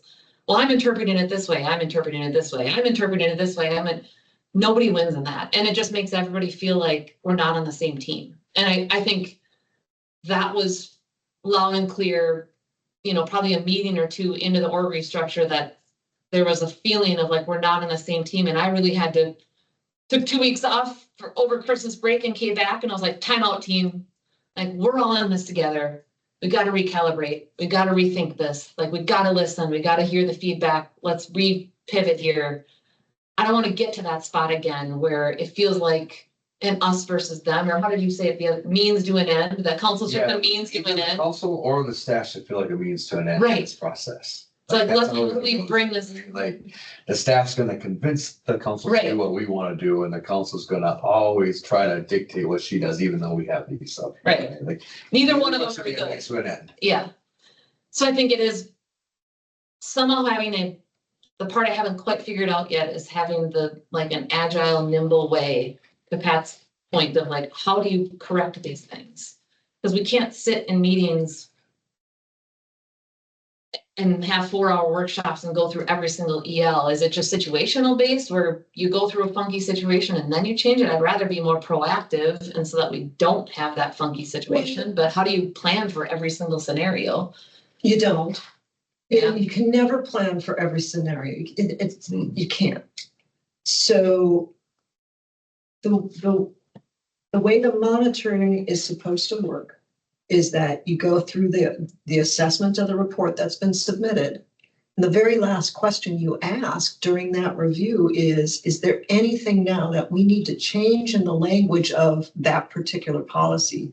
And do it then when your head is deeply in the game, whether it's treatment of staff or treatment of the community or asset protection, because it's harder to say, sit down and review all of your executive limitations in one fell swoop and not be in that space in the same way. So I encourage you to not feel like you've got to fix everything in one fell swoop. Use this next year as those reports come due to then sit down and say, what needs to be tweaked? What needs to be tweaked? It's takes it at a pace that's manageable. The world is not going to end. Really. Other situations will come up. You know they will. You've already experienced some of those. So the next, I'm sorry, I didn't mean to cut you off. Go ahead. No, I mean, at the next council meeting, will we create a board governance committee? That's Or what you I'd do like the to one see. that Yeah. we have, because they're on the governance committee already, and just add the task that they're in charge then of, can they at least take a first stab at this? Opportunity to serve on. I love that too. I nominate Tim. Yeah, voluntold, you're not here. He's on his way. Yeah. Hello, Yeah, I'd Hello. love to see it like. Hello. All can you not hear me? Fell swoop, but if we just had a running Can list. of, anybody like, hear me? Add that to the quarterly meeting, add that to the quarterly meeting as we move forward and then group Yeah. it together. Is there anything on our list to? The thing that's really nice about Ryan and Jed and not to put this on you guys, but like, they're a year, he's 11 years ahead, however many, 16 years ahead of you. Don't want to be on the committee. Well, they are that much ahead of us. Yeah. And I mean, if we're being honest, I'm not a huge fan of this. So you worked with it through your many years. I've done 8 years on the council before.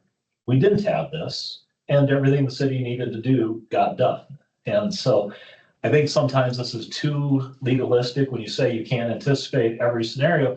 Completely agree with that. But if you didn't have all these legal prohibitions and everything else, and you just dealt with it the way you did before, it gets resolved. And so I have learned, I wanted to give it a shot. I'll be honest, if this is what the majority of the council wants, these are the rules we'll play by. It's not my favorite. I think to that point, we've prided ourselves, and I know from day one when Anna was hired, like pride ourselves of like out hustle traditional government, right? Like, how are we responsive to developers, to residents? And I think we crushed it in a lot of ways. And it was recognized. When we're talking about how do we update these, I feel like we're hitting the skids on a lot of that because, hey, if something comes forward and it doesn't feel right, it's going to be timeout. We got to go review this and adjust it to then have it come forward to flow through it properly. And I feel like that's going to cause delays in some impactful areas or cause additional friction between council and staff of, hey, that's what it said, right?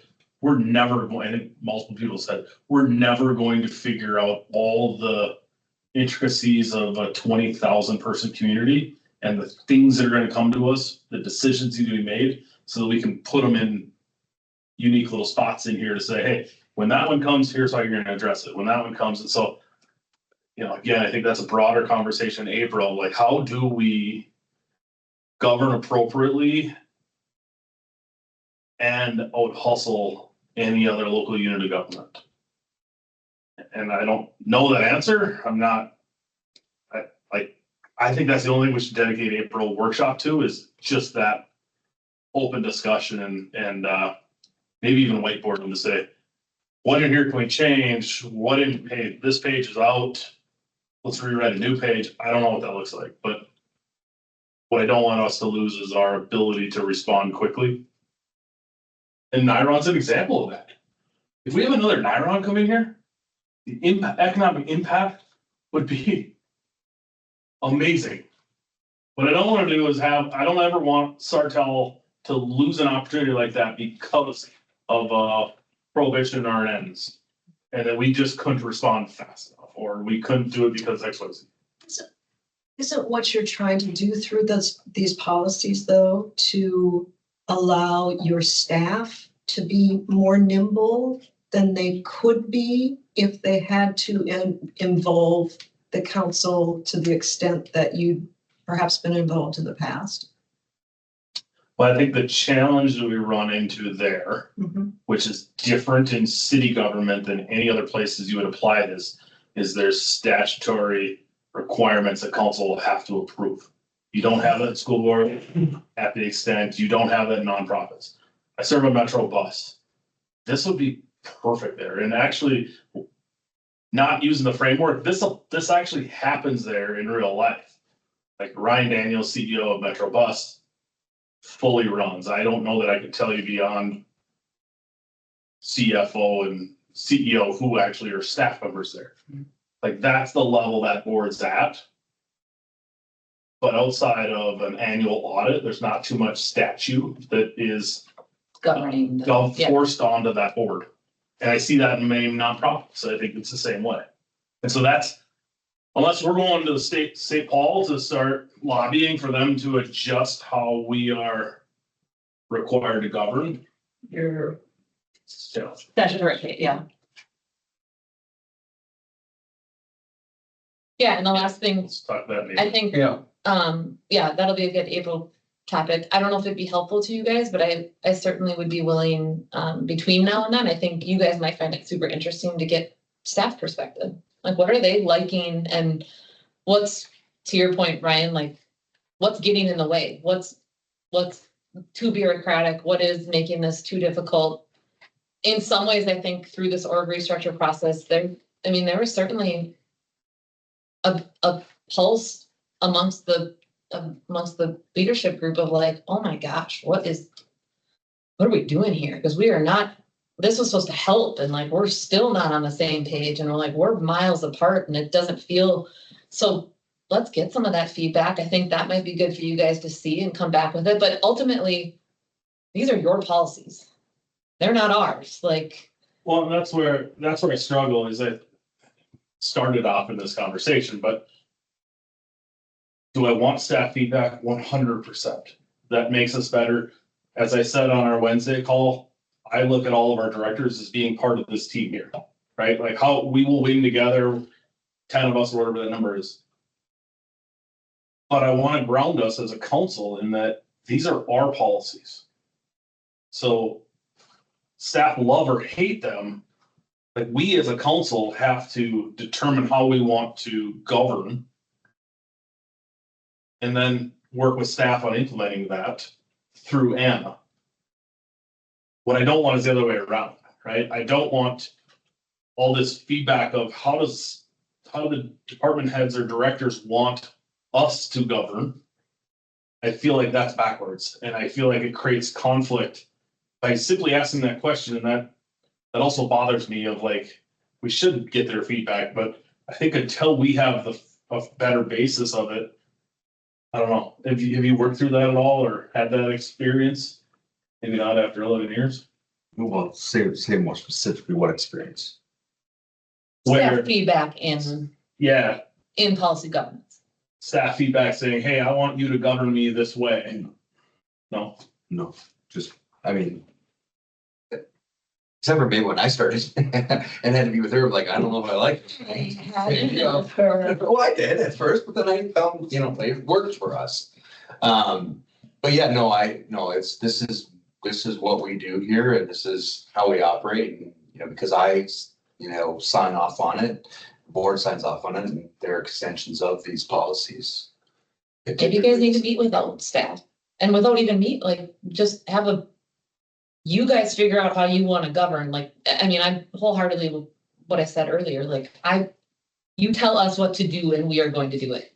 Like, no questions asked. You spell it out. You have a room of professional rule followers that never they want you to trust them. They want to hear good job. They want you to be proud of them. They want to be a part of the team. They want to do good things for Sartell.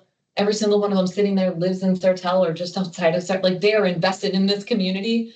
You tell them what you want and they are going to go do it, and then probably tenfold. But we need you to tell us what you want. And that doesn't need to be coming from me or from any of our leadership team. You tell us and we'll do it. Whatever that looks like. We just want direction and with some latitude to be able to do our jobs. Like, you're paying every single one of those department heads a substantial amount of money for people that live in central Minnesota. Let them do their jobs, give them some latitude, but tell us what you want. We'll go do it.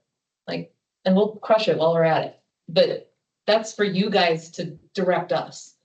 I certainly don't think we need to be the ones telling you how to draft your policies.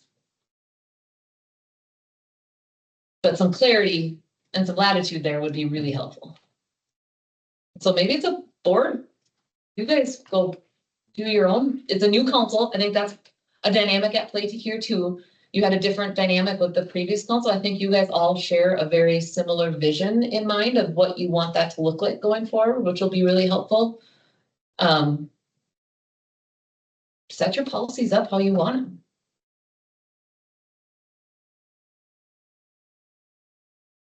Time check. 9:47. If I'm gonna dovetail on Anna, we can keep working. We can keep looking at some of the other scenarios, but if you are entertaining the idea of taking your policies and coming up with a new way of governing, I think you need to deal with that first. So, I mean, that's, Well, if that's where we're at, we have a whole bigger conversation. Yeah. That went in a little different direction. Well, but I do think that I is, get it, I mean, but- that's what we talked about that April meeting of being like, I think getting on the same page of what is the customization of policy governance for Sartell. Yeah, and I shared in Wednesday meeting, I think not this last Wednesday, the Wednesday prior, with the policy governance. I've been very resistant to asking council, hey, how's this working? Like, are we good? It felt like we needed to get through this one of having a basis of how does it work? What's in our plans? this meeting, This workshop of, hey, what's in our plans? And then I think that April is teed up to go, hey, what works, what doesn't work? What do we need to, if something doesn't work, not assuming something doesn't, but if something doesn't work, how do we adjust it so that it does work for us to govern? This group's gonna be together for 2 more years. Mhm. And we've gotta get it right early so that staff gets direction and doesn't take a left, then take a right, go for a little bit, take another left. We've gotta be consistent for staff. So I cringe a little bit actually thinking that it's out 2 months. 2 months, or a month and a half. And so maybe we can work through that of timing wise, but yeah, we gotta figure it out from a council perspective. Obviously, Tim's not here tonight. I want him to be a big part of that conversation too. So it's the 5 of us. You guys can't hear me at all, huh? The Hello? piece of this that, I mean, you guys That's have heard it, and I think you guys have heard me talk about it, that I absolutely love about policy governance is the football field. Like, give us our football field that we can play in and that we're throwing the touchdowns and we know we're cheating. Give us the out of bounds that we know where you're gonna throw the flag and say, we don't like that. Don't do that again. And as long as you guys can set up that framework, like, I think you have a group of incredibly talented staff members that are going to knock it out of the park 9 times out of 10, 10 times out of 10 when you set that playing field. But to Ryan's point, like, not, well, on this decision, it's 10 yards this way and then it shrinks and then it gets bigger and then it shrinks and then we're going left and then we're going right. Like, how can we have just this really clear team vision and understanding of this is your field? Don't go out of bounds. This is what we want you to do. But this is what we thought we had, and yet it didn't work in this situation, right?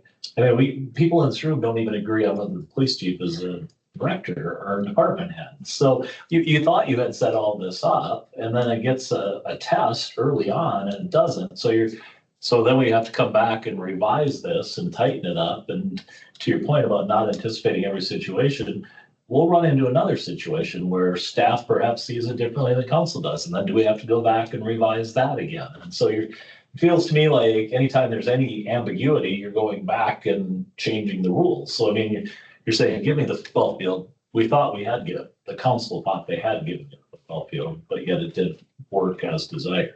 Well, to put a check on that, you've had what, 2 monitoring reports so far, right? And you just barely started living in this framework. Is that enough time to know what's really working? Yes, you've had some NIRON, and the restructuring, but are those just interesting one-offs? I don't know. I hope NIRON isn't. I hope we have that one again. You want that Yeah. one? But I'll never do another restructure ever again. So, are you giving it time to settle in? Are you really giving it the time it needs to settle in?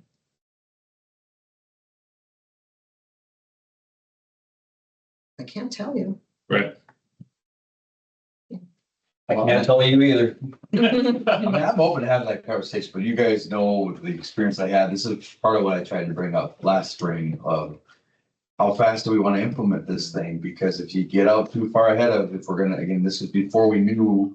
Who was even previous running? Two words are gonna work. Yeah. We're not running. We thought maybe we would be moving forward with at least one of them to, hey, we're gonna have 2 new ones. Do you want to really implement this before they're here? Was what I was trying to say last year, because this won't work unless there's buy-in. And to be honest to your point, it is gonna take at least 18 to 24 months to hone this thing in. And for them to hone it in into a place that is efficient for them, because they're spending way too much time. Well, putting together that's the other a piece, right now. that's the other piece that from just staff perspective, what you have on your plate and everything with the org chart that we looked at for how much time people are putting in, then all of a sudden you have the monitoring report. I'm like, what are we doing here? We have so much wasted time, maybe not wasted, but could be spent somewhere else. No, and the last thing, I mean, I think, And the last thing that you guys probably want to do as well. yeah, I think to Ryan's point, like, we really pride ourselves. I'm telling you, when you look at Sartell compared to the other neighboring communities, like, we are the second largest city, but we are half the staff members of our neighboring communities that are half our size. And it's because we function on the hustle. We're lean, we get stuff done. We're not going to do the bureaucratic way. And so I think really making sure that however the council wants to set up their board policies, that it's in a way that it isn't creating bureaucracy, that it isn't creating, there's got to be that happy medium there. But Do you feel this is not creating bureaucracy, or do you feel that it is creating bureaucracy? I think how the monitoring reports are being done right now, we have to do something different. Because it is, I don't want to put words in your guys' mouth, but I don't feel like you guys are necessarily getting much out of them. And right now for staff, it is like, oh my God, we have to pull these. I'd things rather together. get a 2-minute voicemail, or a 2-minute video clip Yeah. of just run down, this is what's high level, blah, blah, blah. And so whether that's we only report on things that are out of compliance, like only the bad stuff for the data, and because these reports that we're pulling, I mean, that ends monitoring report took Kaya at least 30 hours last week to pull that together. And there is so much data for me to affirm that we're doing all the good stuff, that it's like, well, can we get to a spot where we just trust that the good stuff is happening and we report on the really bad stuff? Like, how do we streamline that Yeah, I mean, again, so, I mean, you guys are new to doing this too as of October, right? I mean, before October, I think the council assumed staff was getting the job done, even though you didn't get a 40-page report. You still assumed or staff was getting the job done, so. I'm just saying, I think you can assume that, without that long report. I mean, especially if it's taking 30 hours, I mean.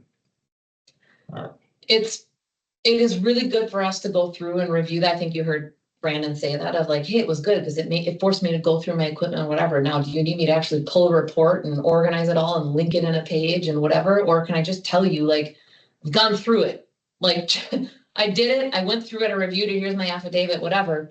If there's something that's out of compliance, well, then I'll show you that stuff so you can see that, like, nope, we're not meeting that. That's all things you guys can talk about in April, but that's the part that I've already done all the interpretations. I did that between August and October. Those are all done.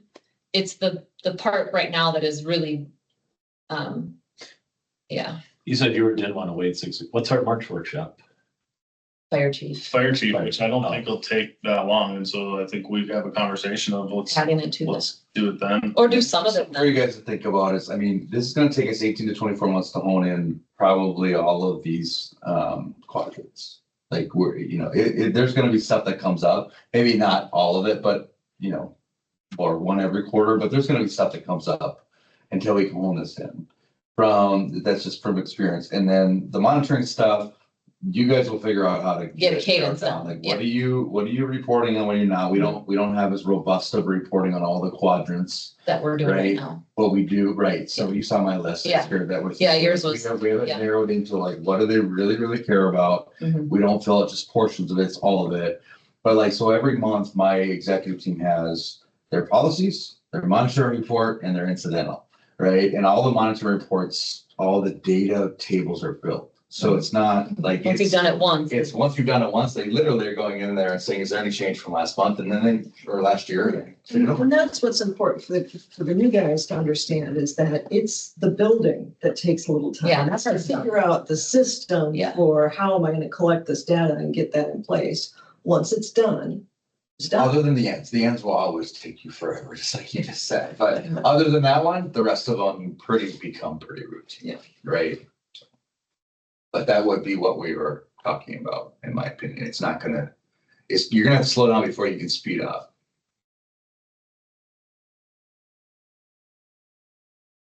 So maybe some March, and Yeah, some March, some April. I mean, on here, on our agenda, under 8 council roundtable, we have, hey, what's your comfort level with policy governance? That's one topic. B is, are there broader city council, city initiatives we as a group would like to consider and give direction on? We'll have to figure out which one of those go to March, which one go to April, but March is also gonna be challenging. We're gonna have one council meeting and Come on. you have no, we two, have 2. but you don't have you only We'll have have- 3 people on the second one. Yeah. And I'm out on that one too. And truly, you guys, like, I really want to take a step back and allow the board, the council to set up what they want. Like, you're going to have to tell me, where do you want me as a part of this? I've been an active part of building it with Stacy, but I do think we're at the point where council maybe needs to sit down and you design it without any staff input. And if that's what you want to go with, I'm A-okay with that. I just want an outcome where you tell me, here's where you can get a 10 out of 10 and you're gonna knock it out of the park. And here's the really bad things we don't want you to do. And here's where we're gonna give you latitude and go crush it. Like, if you guys can come out of that meeting with that, like, we're thumbs up. And I don't want to influence council's decision on that. I want you guys to get to that place without my influence. And so what I might recommend, and we can chat more about this as a council as a whole in March, but hey, what we don't get to, do we have an off-cycle workshop with just council to that point before the next April? What I don't want to do is be taking all of our workshop meetings that staff is intending to bring educational topics to us. With bogging us down there. So I'd rather us make some investment of time over the next 2 months. Albeit possibly off cycle from meeting dates, but at least, And some of it can be over Teams, as long as you're in a public place, like people can join remotely too. I mean, it's obviously easier in person, but I just wanted you, mindful. Council only who's gonna take the minutes. Just record it. I'll take them after. If we do it on Teams, we're just, actually Tim is going to. Yeah. were you saying that Teams? Oh, is great sure. now? Yeah. Can you not hear me? Hello? Which, by the way, I just looked at my phone and he's been listening, but he said, how come you can't hear me? But I have no idea How did why. he get the recording or how did he get the access? He's on here from the meeting invite, but I don't know why I can't hear him. So he at least heard the conversation. Can't, So that's good. I saw him come off mute. But the mic shows can't it hear off. me. I don't know why the sound isn't working. So why I can't you hear me? apologize, Tim. But glad you could at least hear. All of the assignments that you've been given. Yeah, Yeah. you're nominated for every committee. That's a good thing he's so far away from City Hall that he. We'll assume you have the flu and you weren't able to make it here out of safety for us. Yeah, and he sent that at 9:30 and I just saw it now. He said he heard it all. He just messaged us. Sorry, I don't know why the sound's not working. Stacy, anything else from your side? I think you've reached a point where you need to sort it through. So sort it through, figure out what you want in these policies. I would just caution you to start by looking at your governance process quadrant where it defines how you're approaching your work and use those as your values statements, if you will, for figuring out where you tweak so that you've got some groundwork for what you're keeping and what you're not keeping. So that will serve you well that way. Now, what does he say? He said, I heard everything, including Ryan saying that I'm driving 5 miles an hour on 94 to avoid this meeting. It was 30 miles an hour and it wasn't me. That was me, Tim. That's bad. All right. Well, then I think we can, you've got some scenarios. If you get to a point where you want to do another one and think about use of committees and reasonable interpretations. And so feel free to use those. We've been building up a really great selection of All the articles on the website, yeah. so that's another one that you've got access to. It helps hone in that thinking. So, Okay. On to council roundtables. Good.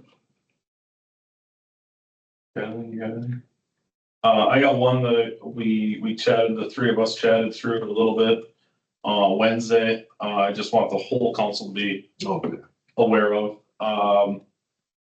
You guys might have saw the curling club had an article, hey, we're still looking for a spot. I had reached out to Carrie and said, hey, where are we at on this? There had been a conversation back in the May 30th of last year.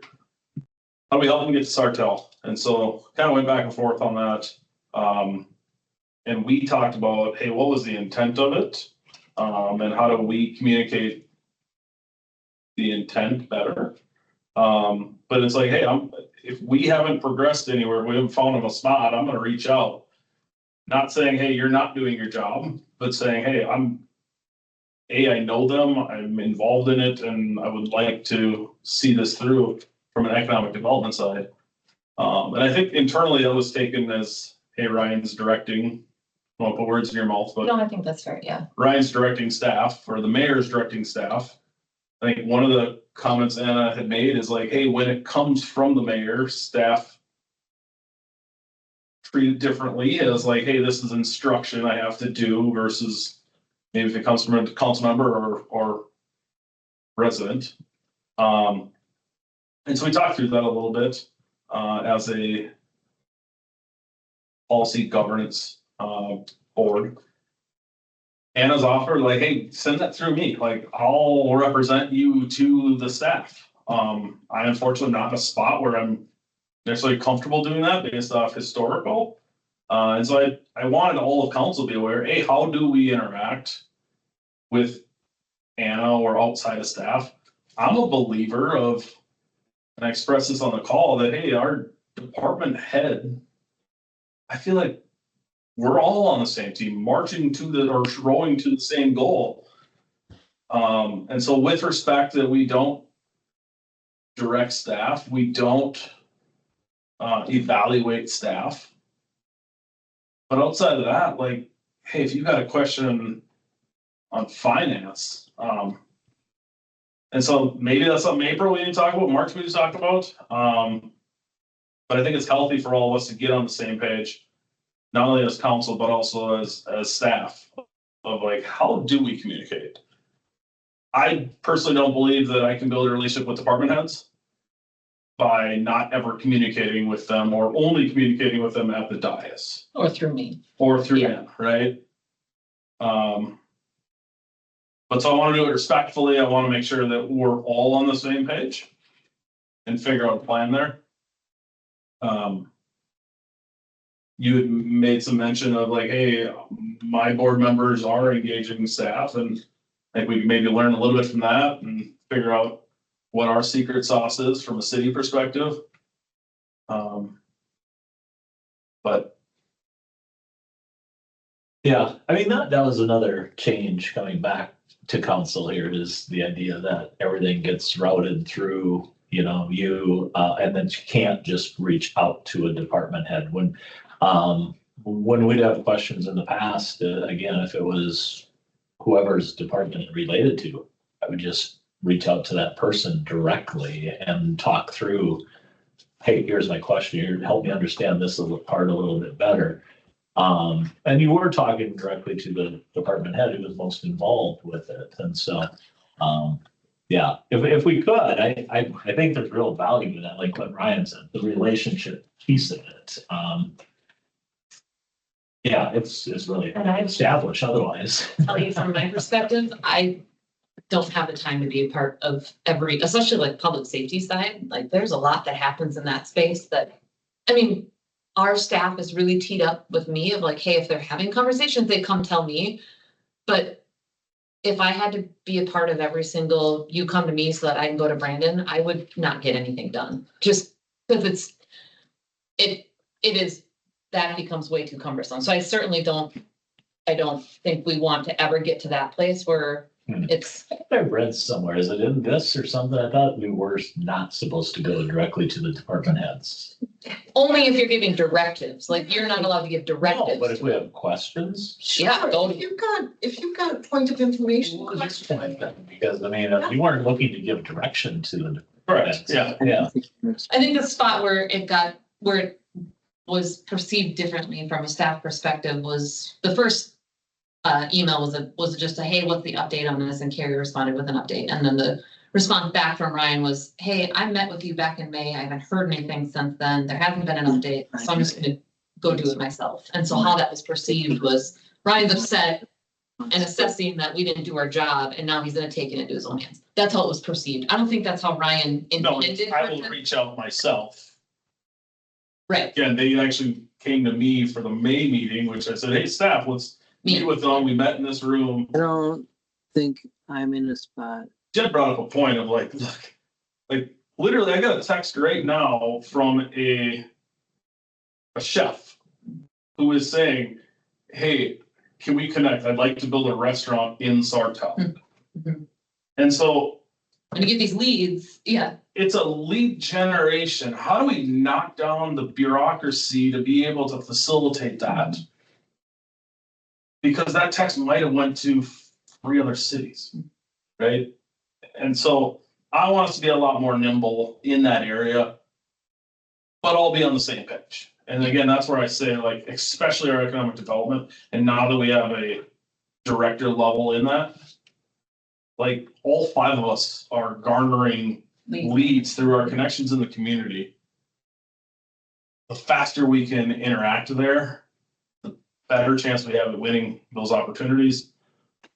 And part of it's a new leaf. I mean, I shared with Anna, the last 2 years has been extremely difficult for me in this role. Anna's assured me that, hey, what went on in the past is changing and we're gonna, onward, upward. I like hearing that, but I don't like, and I expressed to you in not so many words, like we have to build back trust. I think tonight's conversation, the reason why we're having some of this, like, let's rework it, is because of trust. And I think if trust was at a higher level, we would be back to, hey, it just worked.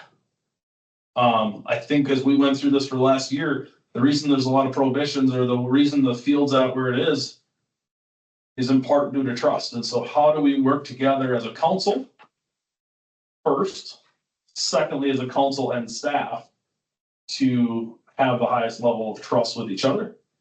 That's a two-way street, and build from there. And I think we had a good conversation of how do we turn that leaf going forward. So just as much as there's a broken down trust of, Ryan trying to extend that I think when we had talked, it was like, let's just re-give it. Let's, re-giving that trust both ways. It's the same from the staff perspective. There's been equally as many scenarios in the staff perspective that they've experienced that has eroded trust. And so that goes, how do we meet in the middle and find that happy medium of everybody's got to re-give it? So I'm trying to think how you worded that. Like, how do we just re-give the trust and What I said.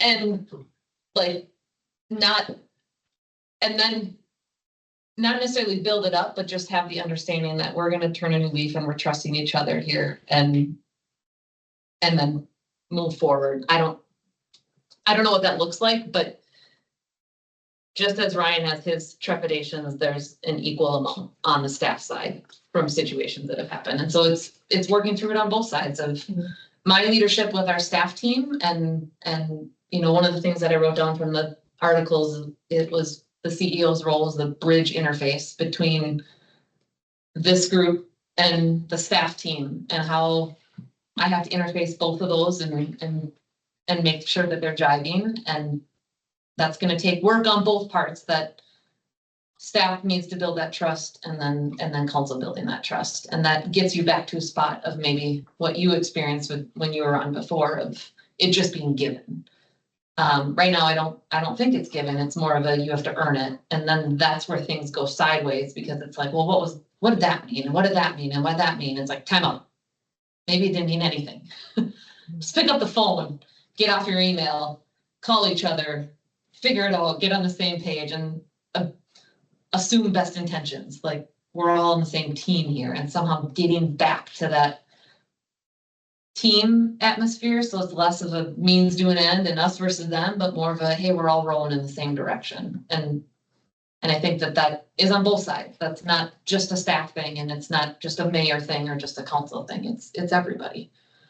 But that's going to take a commitment from everybody to turn that new leaf forward. So I expressed to Ryan and Jed on our call that that's my commitment of moving forward is giving that trust, assuming best intentions from a staff perspective, and rowing in a different direction. And the last thing you want to do is create a divide between staff Right. and council. I think that's a place that we've been at, and it's been really challenging. Yeah, I personally, with the org chart, it was uncomfortable. Yeah. Like, with the org changes and with them being in the room, with a lot of the questions I think we all had. And then you're looking across the room right at them, being like, hey, I don't know if you're able to handle this work. It puts, whether it's the position or not, I feel like it puts a divide up no matter what, whether they agree with it or not, or they get the job or not, everyone else sees it as well. So Yeah, I think that was important. I think you're gonna be the most key integral part in the rebuilding of that, because you are the bridge, right? Like, we're gonna have limited actions with your staff, right? So, and I think do you really have CEO? Talk about blooming and growing. That, I wrote that down too. Trust. Yeah, that was the one that the bridge interface was into. You know, from that perspective of what we talked about when you guys were just talking was, yeah, you have Star Trust, and at the end of the day, I think from my chair, your staff has to get to a place where they're just comfortable having conversations with council, no matter what the past has been, trusting the intent, and then coming to you when it feels awkward. I know my staff interacts.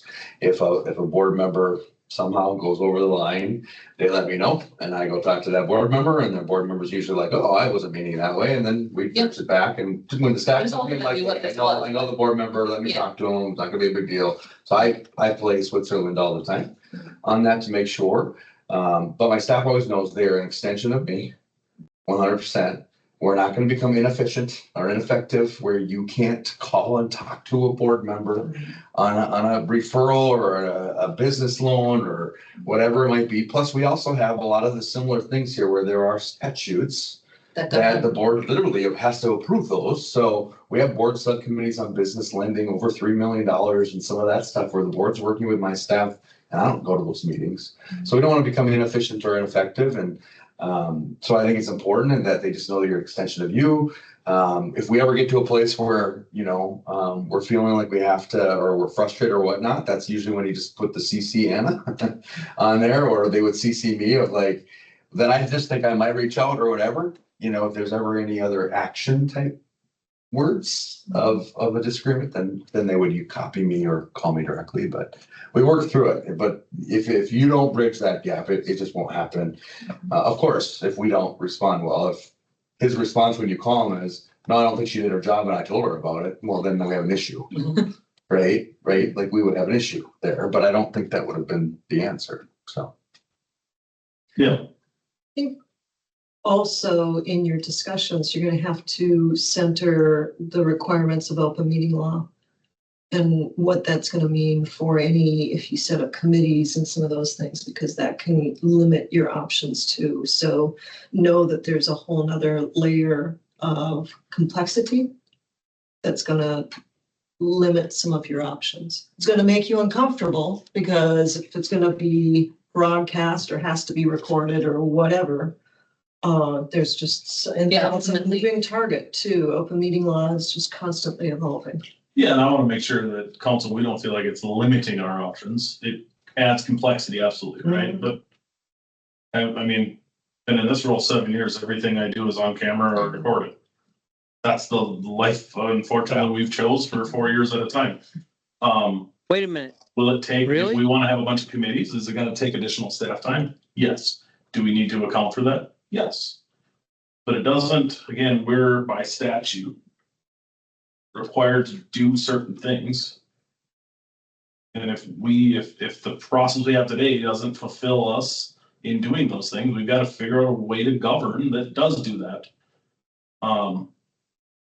It has a cascading effect. But I want to make sure we're empowered to do the work of a council to the fullest extent while not getting in the weeds. And I feel like, you know, again, I hope to see a change here of, you know, the situation was like, I was getting bashed at a staff meetings because of my voice at the dais. And it's like, that actually becomes limiting of what we do as elected officials. If we aren't able to feel like we're able to speak our voice, becomes a problem.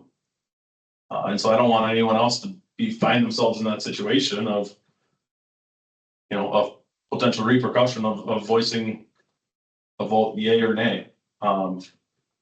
So again, Anna's said she's committed to making changes there, and that's not, I think you said since your vacation, like that's, you Yeah, and Set a new line. that one has bothered me a little bit, and I want to just step back on that. There has never been a scenario where council members have been bashed at department head meetings. I think you have to step back a little bit and think about where that message was coming from, which was an employee who had been put on a PIP, who was being asked to look at their job description because they weren't doing all of their job. There were some actions that then subsequently took place after that that they were having questions around their time card. They were at this table with the other leadership team having to make some tough decisions with fellow leadership. So I caution you, if you have a department head who's coming out of this meeting and going to you with a report like that, I think the first thing in your mind should be, what's this person's character, if that is what they're doing? Because it couldn't be further from the truth. There probably is maybe some more to that than what you're being told. And I don't think it's a fair representation of everybody else at this table, because it wasn't accurate. Were there times, and are there times, and I mean, you, I think, probably experienced with your board or any other board, are there times where there are board decisions that you have to come back to the table and be like, we got to talk that through. That didn't feel right. What did that look like? Why would they make that decision? How do we strategize on this? Yep, absolutely. But there's never once been a time where this room and every one of the people on the leadership table would echo my statement that it has ever been a council bash session. It's really unfortunate to me that there would be somebody that is a leader for a community in a director level role or any high level role sitting at this table that would walk out of here and actually articulate that to a council member. I think it speaks to their leadership capabilities. That is really disappointing to me. But I just say that because I want you to know the full context behind it. That is the hard part of my job, is I have to hold department heads accountable, and they may not like me for it or might like my decisions for it. And then I become the bad guy, and then they get to go to you guys and say whatever they want to say about what I'm doing. And I bear that responsibility, and I get that. But I do get a chance and want to have a chance to defend myself in that, because that wasn't happening. And I think you could talk to any of the other department heads, and they would actually say, in fact, the person who was probably doing more of that is the person who walked out the door. But it's water under the bridge, and we've moved on from that. My coming back from break was really after our performance review and hearing you guys say, you can't live your identity of this role off of, or you can't live your identity off of this role, and you got to bring government with you, and you got to take a step back and delegate better and lead your team more effectively. And I took those 2 weeks off and came back and was like, all right, like we are moving forward. We have a new council. We have a new breath of life here. There has been the last 2 years, I will say my entire 5 years here has been this way. It hasn't been just 2 years, that it has been felt like nothing but an uphill battle and division, and like it hasn't been a team, and that it hasn't been a council staff support thing, that I haven't been allowed to bloom and grow as a CEO, but that there's, you're put more into this box, and I want to move forward, and that's only going to happen if it's this table and the 10 people, to your point, Ryan, all of us at the same table rowing in the same direction and trusting each other. Nothing made that more apparent in my entire career than watching that NIROM process and watching our team get up there and crush it from a staff level, and then turn it over to our mayor and watch our mayor get it up there and crush it from a mayor level, and to be able to see our elected officials and our staff come together and go recruit probably the single biggest business Sartell's seen since the paper mill exploded. You can't watch that process and not step away from that and say, we got to have more of that. And the only way that happens is from us all working together. And that has been my message to our team since the minute I came back. Like, I'm stepping back. You guys have hopefully seen that, and step back from committees and boards. And I don't want my identity to be around every single council decision that happens, but I do want to do a really good job for you and for this community. And I think our team wants to too, and I want to allow that opportunity to do that. I want to learn from all of you. You're all talented CEOs for companies that I have a ton of opportunity to grow from, but I got to be given that opportunity as well. But I'll earn it, and I know that that's on me. So. That's all I got. Council, anything else? Tim? Tim, you want to add anything? Any parting words? A thumbs up, maybe. Yeah, he's, Just trying to. That winners. Let's No, have a motion to adjourn. So moved. Is there a second? I'll second. All in favor? We're adjourned. oh, Ryan, who seconded? I did. Thank you.